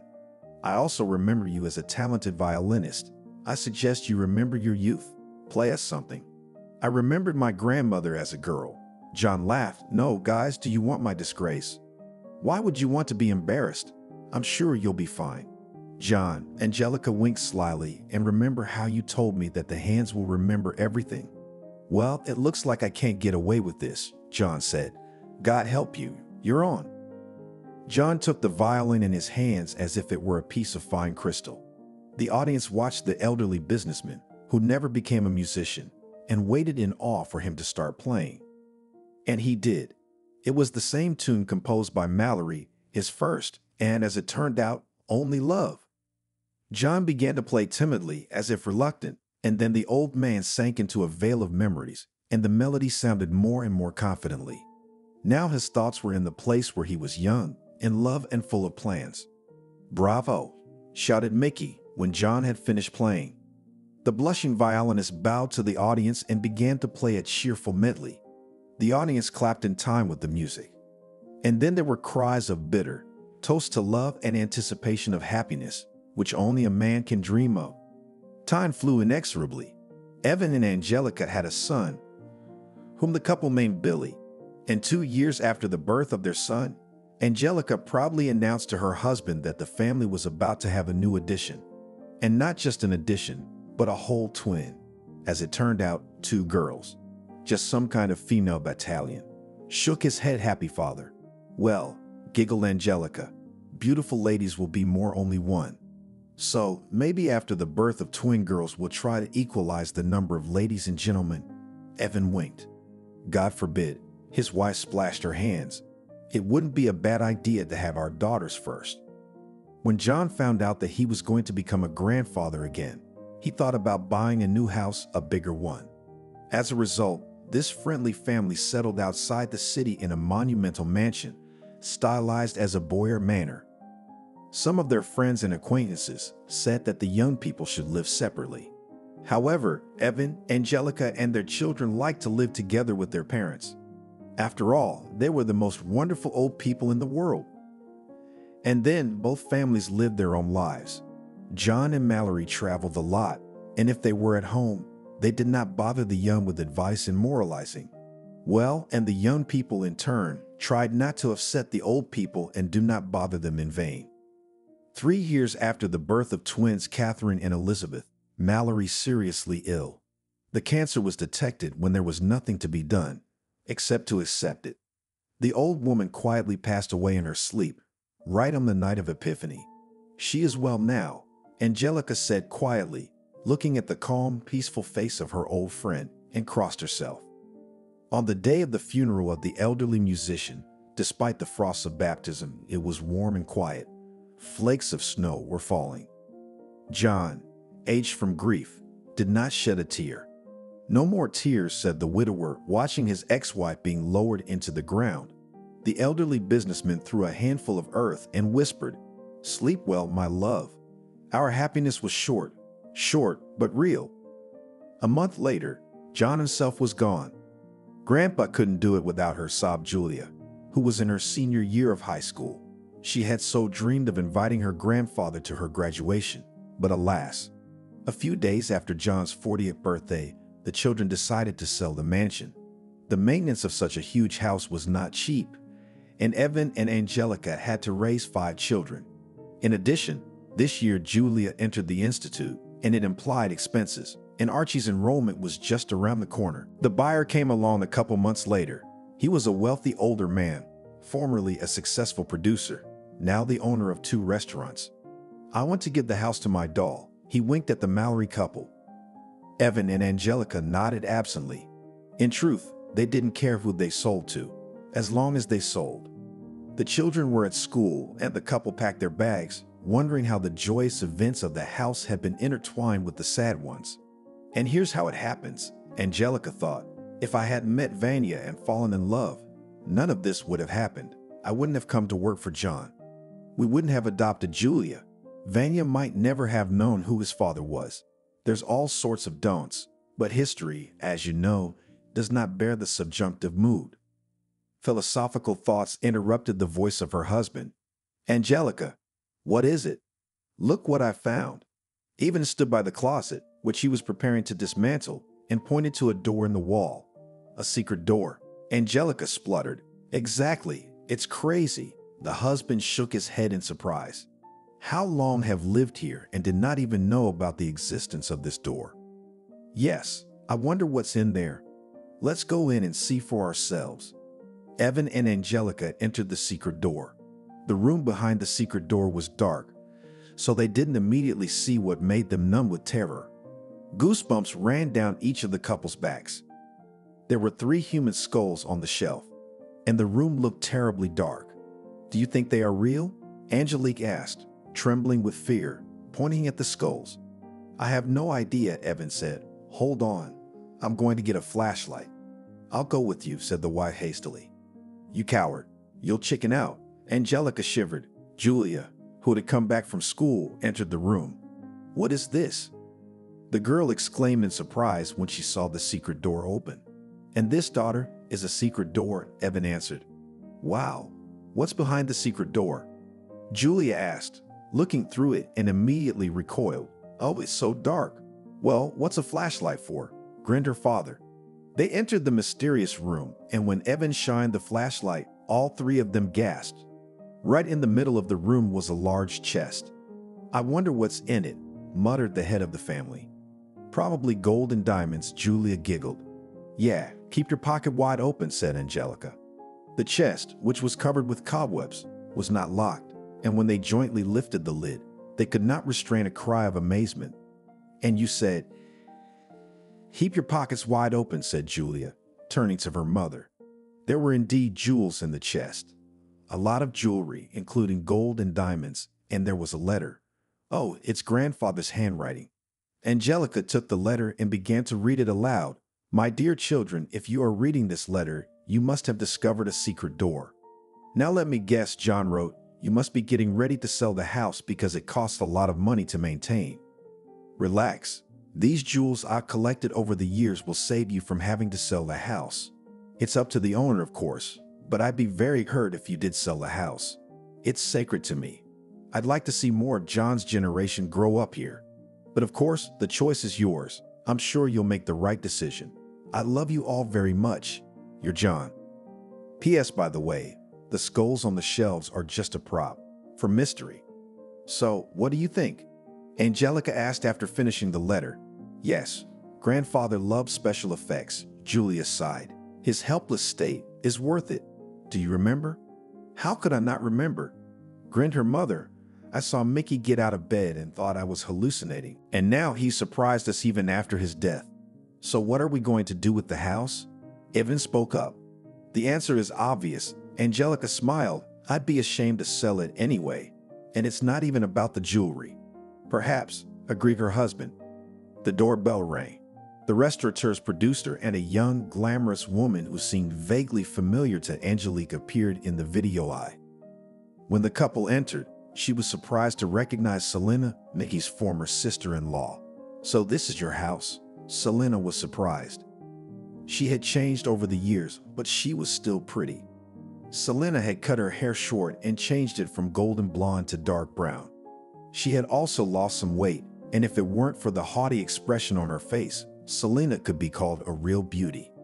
In fact, she was, except that they were used to appreciating the beauty of the soul above all else. Judging by the unkind expression on Julia's face, the girl recognized her former stepmother as well. I'm sorry, Angelica said, embarrassed, but the house is not for sale. What kindergarten? Exclaimed the man, then sold, then not sold. I was on my way from the city, by the way. Yes, I understand, she nodded, and we are ready to compensate you for the cost of travel. What does money have to do with it? The buyer grumbled with annoyance. I really like the house, the aura is good, and look, maybe you're not satisfied with the price. I'm willing to pay more. I assure you it's not about the price, Angelique assured me. Is it about me? Selena gritted her teeth. No, it's nothing personal, the former tutor shrugged. It's just that something came up, and we changed our minds about selling the house. I don't understand. Did you two know each other? The man was confused. We do.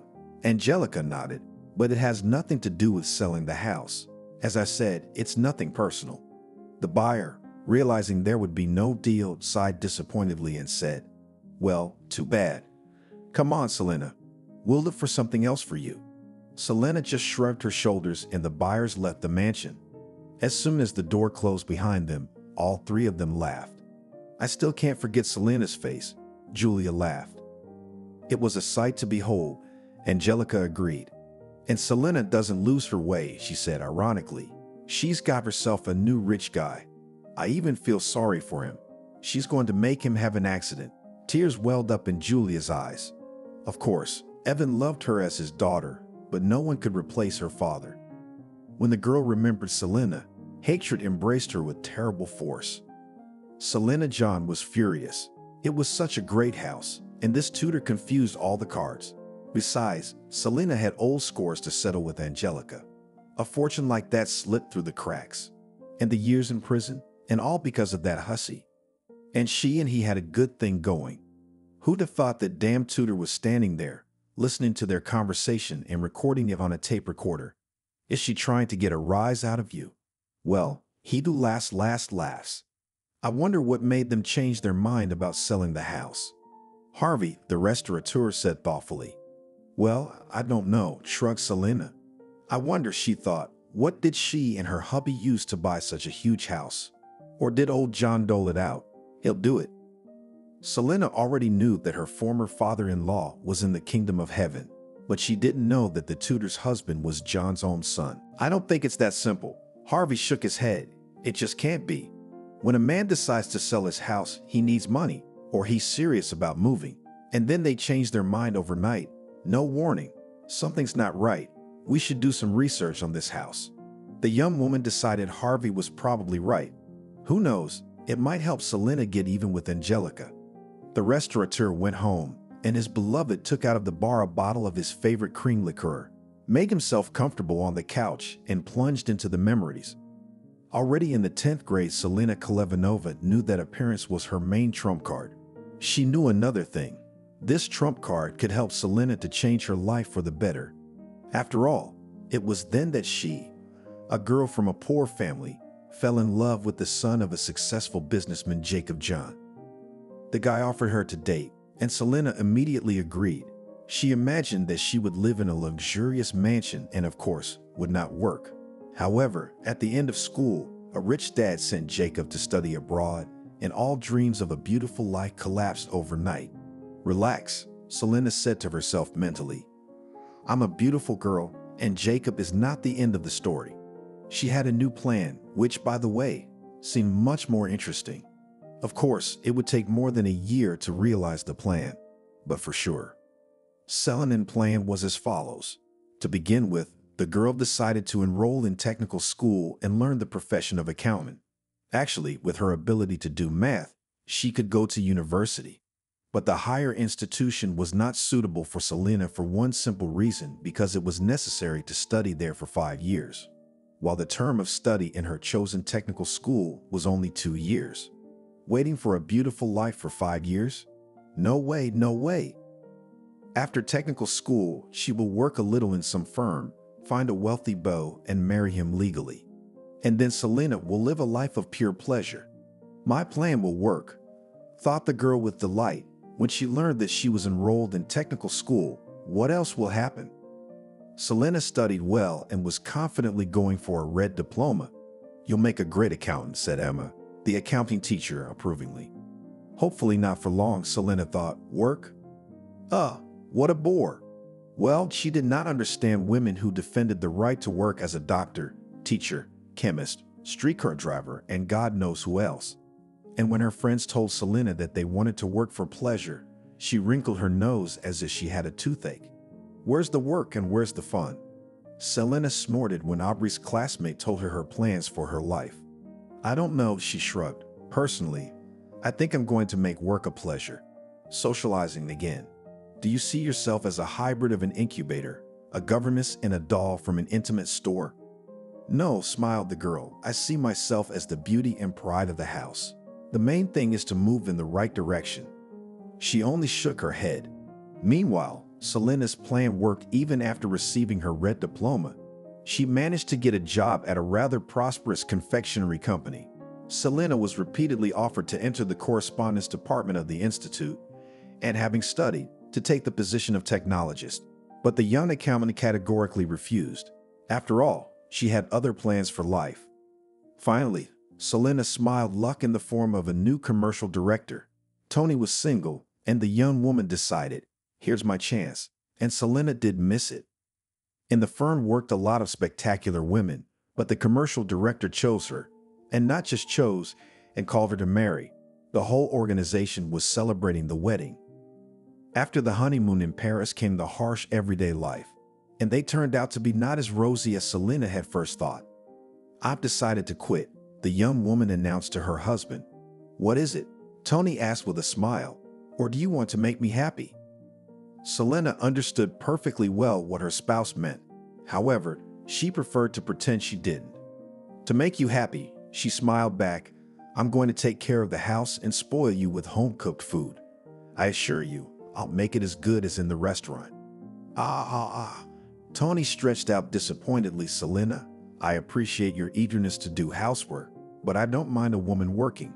Did you think I was planning on locking you away? I assure you, that is not the case." "All right," Selena nodded, hiding her disappointment. "Thank you." "You're welcome," Tony replied, kissing her. "I realize that most modern women don't want to be housewives." And Selena continued working at the company. "Well, and what are you steamed?" With a chuckle asked a friend Veronica. When Selena told about the conversation with her husband does not embarrass your freedom. "Is that a bad thing? Didn't you say that the husband should support the family and the woman should take care of the house and herself?" "Well, I did, but my outlook on life has changed. Now, Selena, I'm all for equality. A golden cage isn't good either." Veronica was married to a businessman who was against her working and accordingly knew what she was talking about. However, her friend's words made no impression on Selena. All she knew was that she did not wish to work. Selena wanted to live a life of pleasure and shine at social events. And the golden cage? Well, there are other women living in it, and Veronica's just going crazy. As time went on, Selena realized that Tony just didn't respect women who didn't work. In fact, there was nothing to understand. Once he contemptuously called one of these women domestic, and Selena realized that in this marriage she had nothing more to catch. When the young woman talked about divorce, Tony was surprised, however, did not resist. Selena again launched into an active search for a wealthy Sujinogo. She studied dating sites. From time to time, friends introduced Selena to different men, but eventually she did it on her own. A chance meeting with a former lover in the restaurant of a business hotel became fateful. She decided that Jacob John is what she needs. The young, handsome widower was rich. The only thing that confused Selena was that Jacob had a daughter. But on the other hand, what could she do? No one forced her to love Juliet as if she were her own. It was enough to give the appearance of caring. Meeting Sosnowski, her father-in-law John's manager, turned Selena's life upside down. She realized that she had fallen in love, and it seems not without reciprocity. And so it proved to be. Harry turned out to be not only savvy, but also a greedy, calculating man. But most importantly, he was willing to do anything for Selena. That was what had prompted the manager's plan to eliminate first his son, then his father, and then the little Harris. Jacob's plan was a success, but his father's was a misfire. The doctors said John's body would recover in time, but Selena didn't believe it. As it turned out, she shouldn't have. I wonder when it happened. Selena thought sometimes when she was in places not so remote, because at first he didn't fake it. Does it matter? If it hadn't been for that damn tutor, Andre and I might have been able to finish what we started. The young woman was released on parole. Despite the fact that Selena returned not from the resort, she still looked beautiful, except she'd lost weight, which means that nothing prevents her from finding a new rich patron. Selena couldn't get a real job anyway, and she didn't want one, so it's back to the search. The first thing, she decided to change her appearance. Selena cut off her long blonde hair and dyed it a darker color. Looking in the mirror, she was pleasantly surprised. The new hairstyle and hair color transformed Selena. She looked younger and her face looked more interesting. Now it was just a matter of looking for an object to build a bright future. Her requirements for a candidate for a life partner were simple: man must be single and rich. The first thing the young woman bought after leaving the colony was an inexpensive smartphone.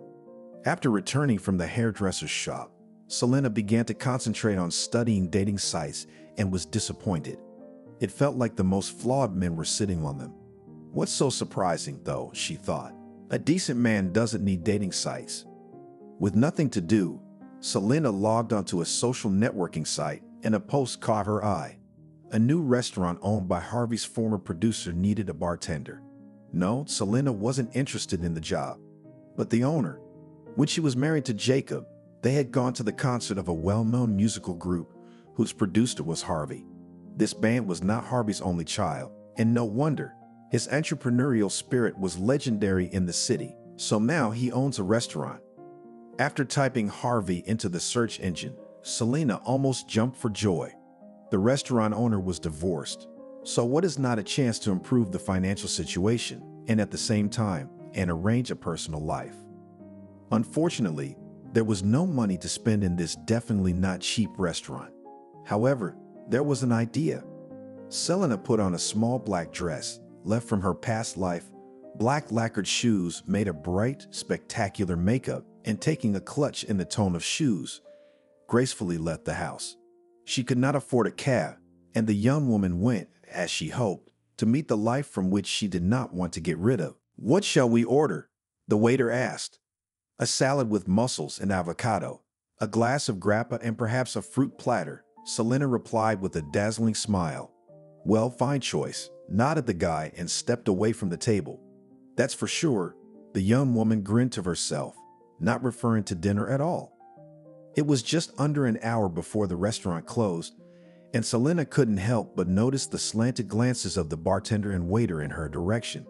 A couple minutes later, the latter came to her table and asked, "Will you order something else?" "You see, there's a situation." Selena hesitated. "What's the matter?" The waiter was wary, guessing what it was. "The thing is that I forgot the money," she answered, embarrassed. "I would like to solve this issue directly with Harvey. But maybe you could call someone and borrow some money. You see, it's getting late." "Well, who am I going to call now?" "Well, Harvey and I know each other a little. I think that would be easier," Selena said more firmly. "Well, all right," the waiter replied with a little hesitation. Harvey arrived about 20 minutes later. "I'm listening to you," he said in an impassive voice, not without interest, I must say, looking at Selena. "You see, I forgot my money," she smiled shyly, "and in order to avoid conflict, I decided to address you directly." "Aha," nodded the owner of the place. "Well, commendable, but you know what?" Selena looked questioningly at Harvey, and he said exactly what she expected. "This dinner will be on the house." "How?" The young woman pretended to be surprised. "And for what merits?" "And consider it a component," said Harvey, and winking added, "personally for me." That day, Harvey drove her home. They exchanged phone numbers and started dating. Harvey turned out to be a generous and gallant chancellor. Too bad he didn't ask her to marry him, but he once complained about Selena's living conditions and promised to buy her an apartment. Or should it be a house? Harvey asked with a smile. "A house is great." Selena nodded approvingly, remembering John's mansion. "Well, that's a deal." The house the beau had chosen was much cooler than John's mansion. Selena, seeing his photo, was even confused. "What am I going to do alone in such a huge house?" "I think you and I will find something to do," Harvey said meaningfully, and the next day they went to make a deal. When Selena saw the lady of the house, she was surprised. However, she was much more surprised that the sellers refused the deal.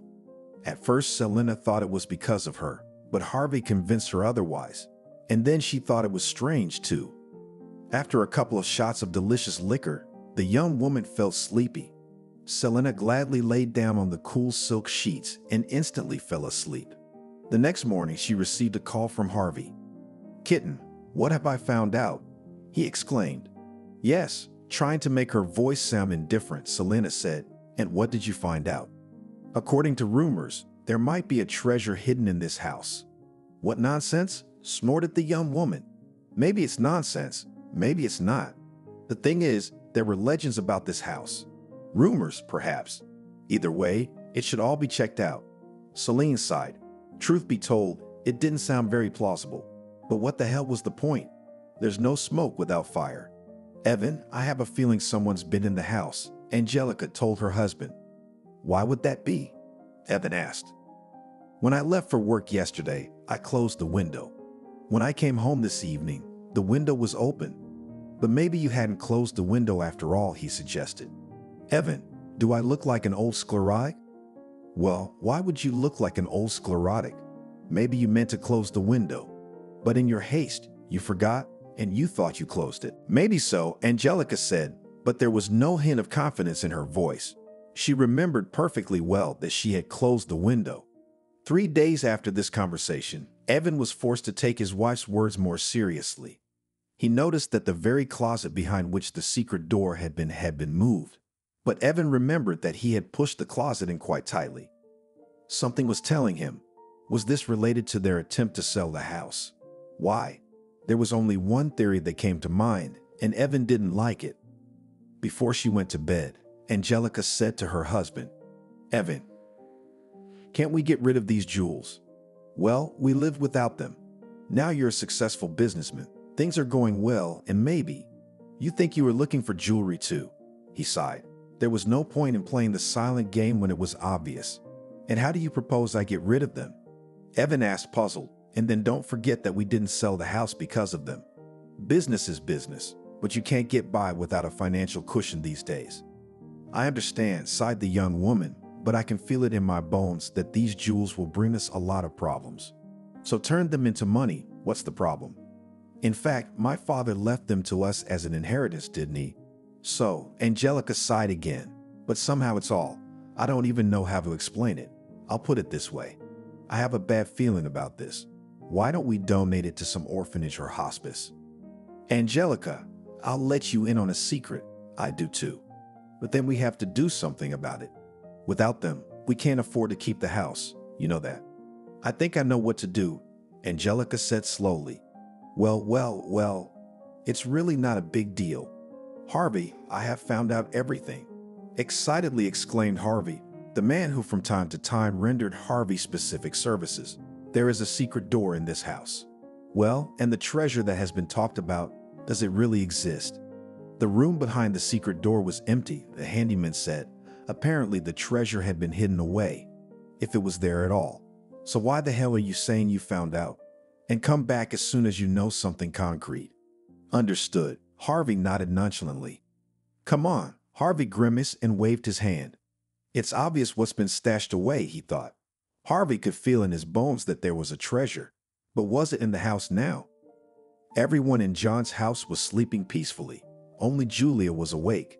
The clock was already past midnight, but the girl did not sleep a wink.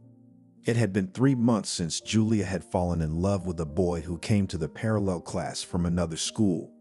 The guy was really incredibly good-looking, tarry hair, piercing blue eyes, and Apollo's physique. Unusual looks, Julia thought, looking at his photo on the social network. It's just a pity that the boy didn't pay any attention to her.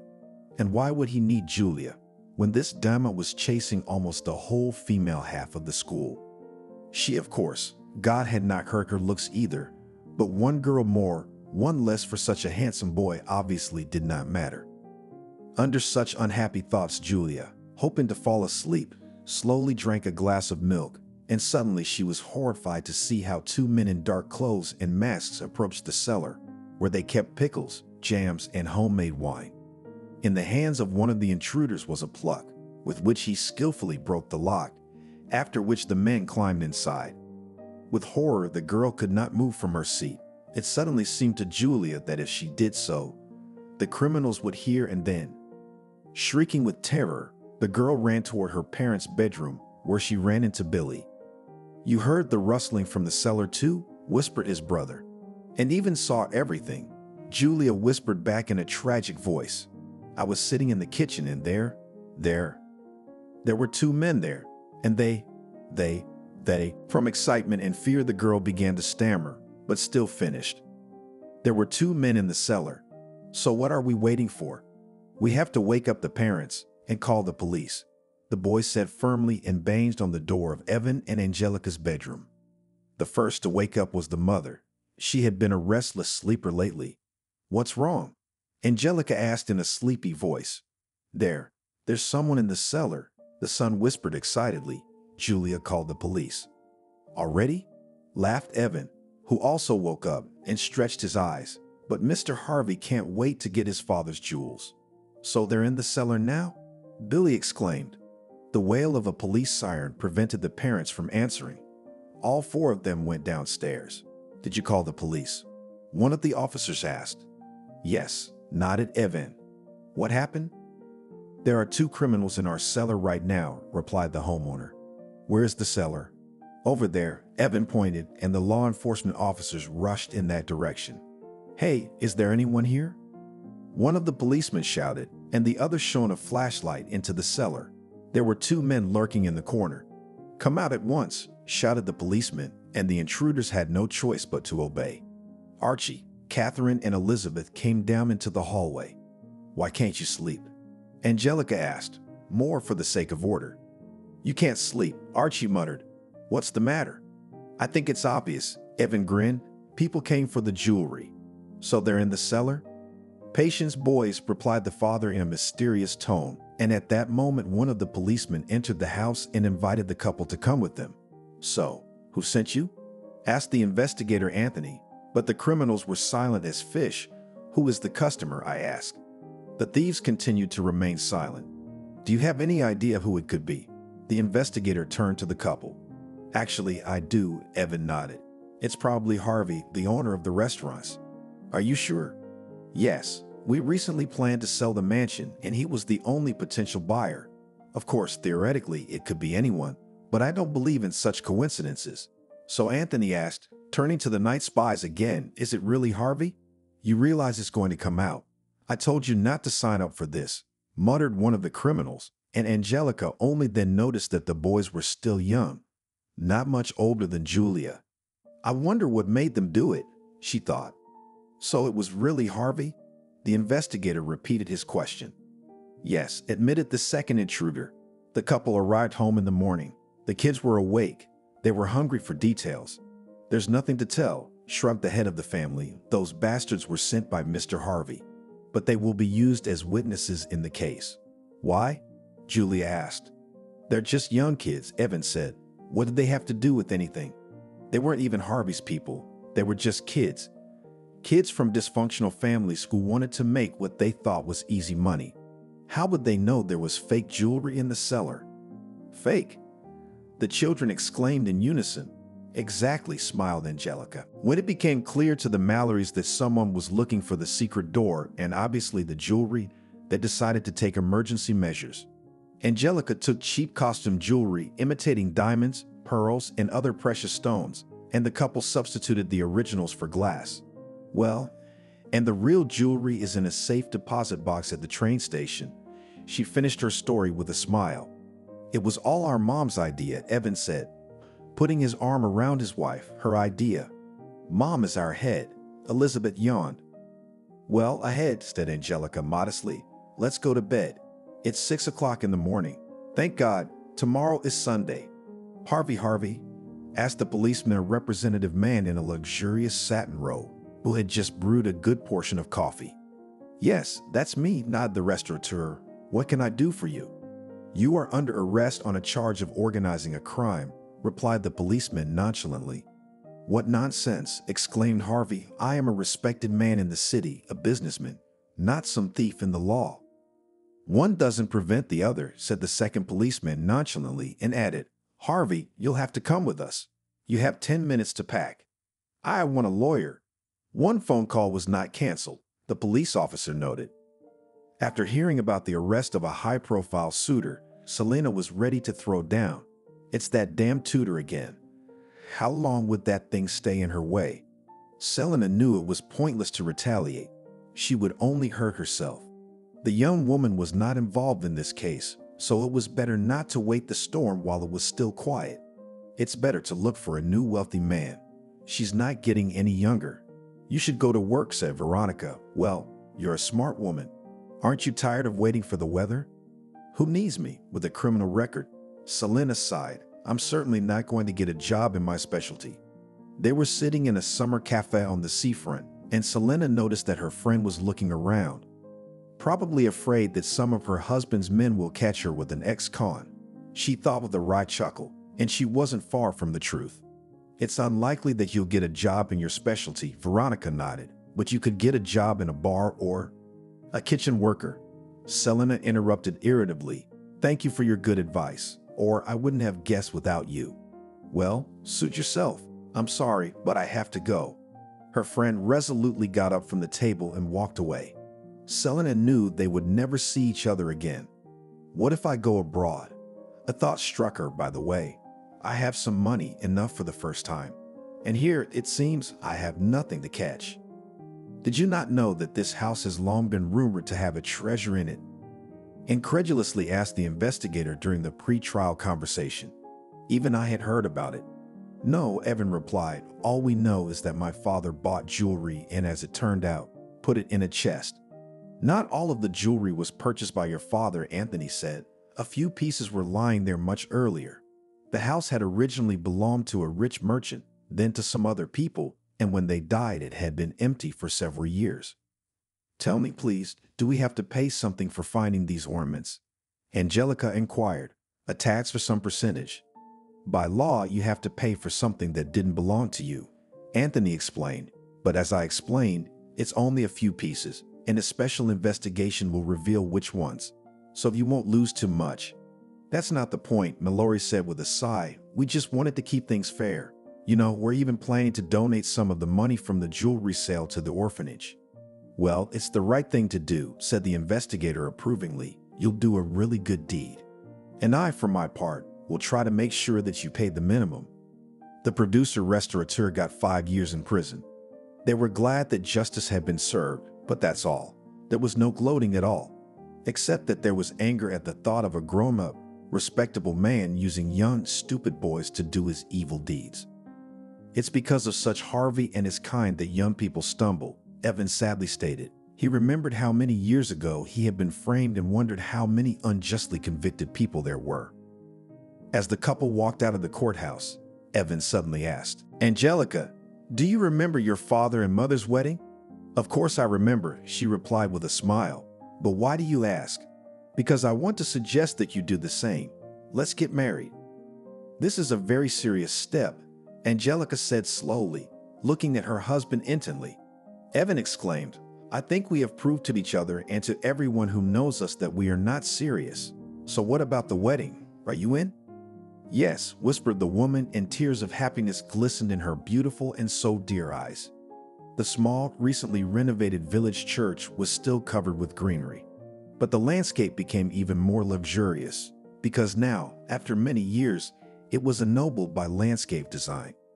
In front of the bishop stood a couple of mature age, but in their hearts each of them was no more than 18. True love knows no age. Behind the married servants of God, Evan and Angelica, stood their 5 children and their family friend Harvey Mickey. In spite of his advanced age, he still ran the village restaurant, and he did it well. Well, now, Harvey Petrovich said at the end of the wedding, and everyone accepted his invitation with pleasure. And again the hall, fragrant with fresh flowers, shouts of Gorko, and wishes of love and happiness. And then Angelica played on the violin the very melody, with which, in fact, and began the history of this large and united family.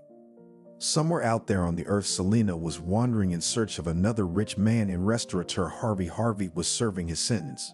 And here, in a cozy hall, people enjoyed the atmosphere of happiness and peace. And John and Mallory looked down on them from heaven and were genuinely happy.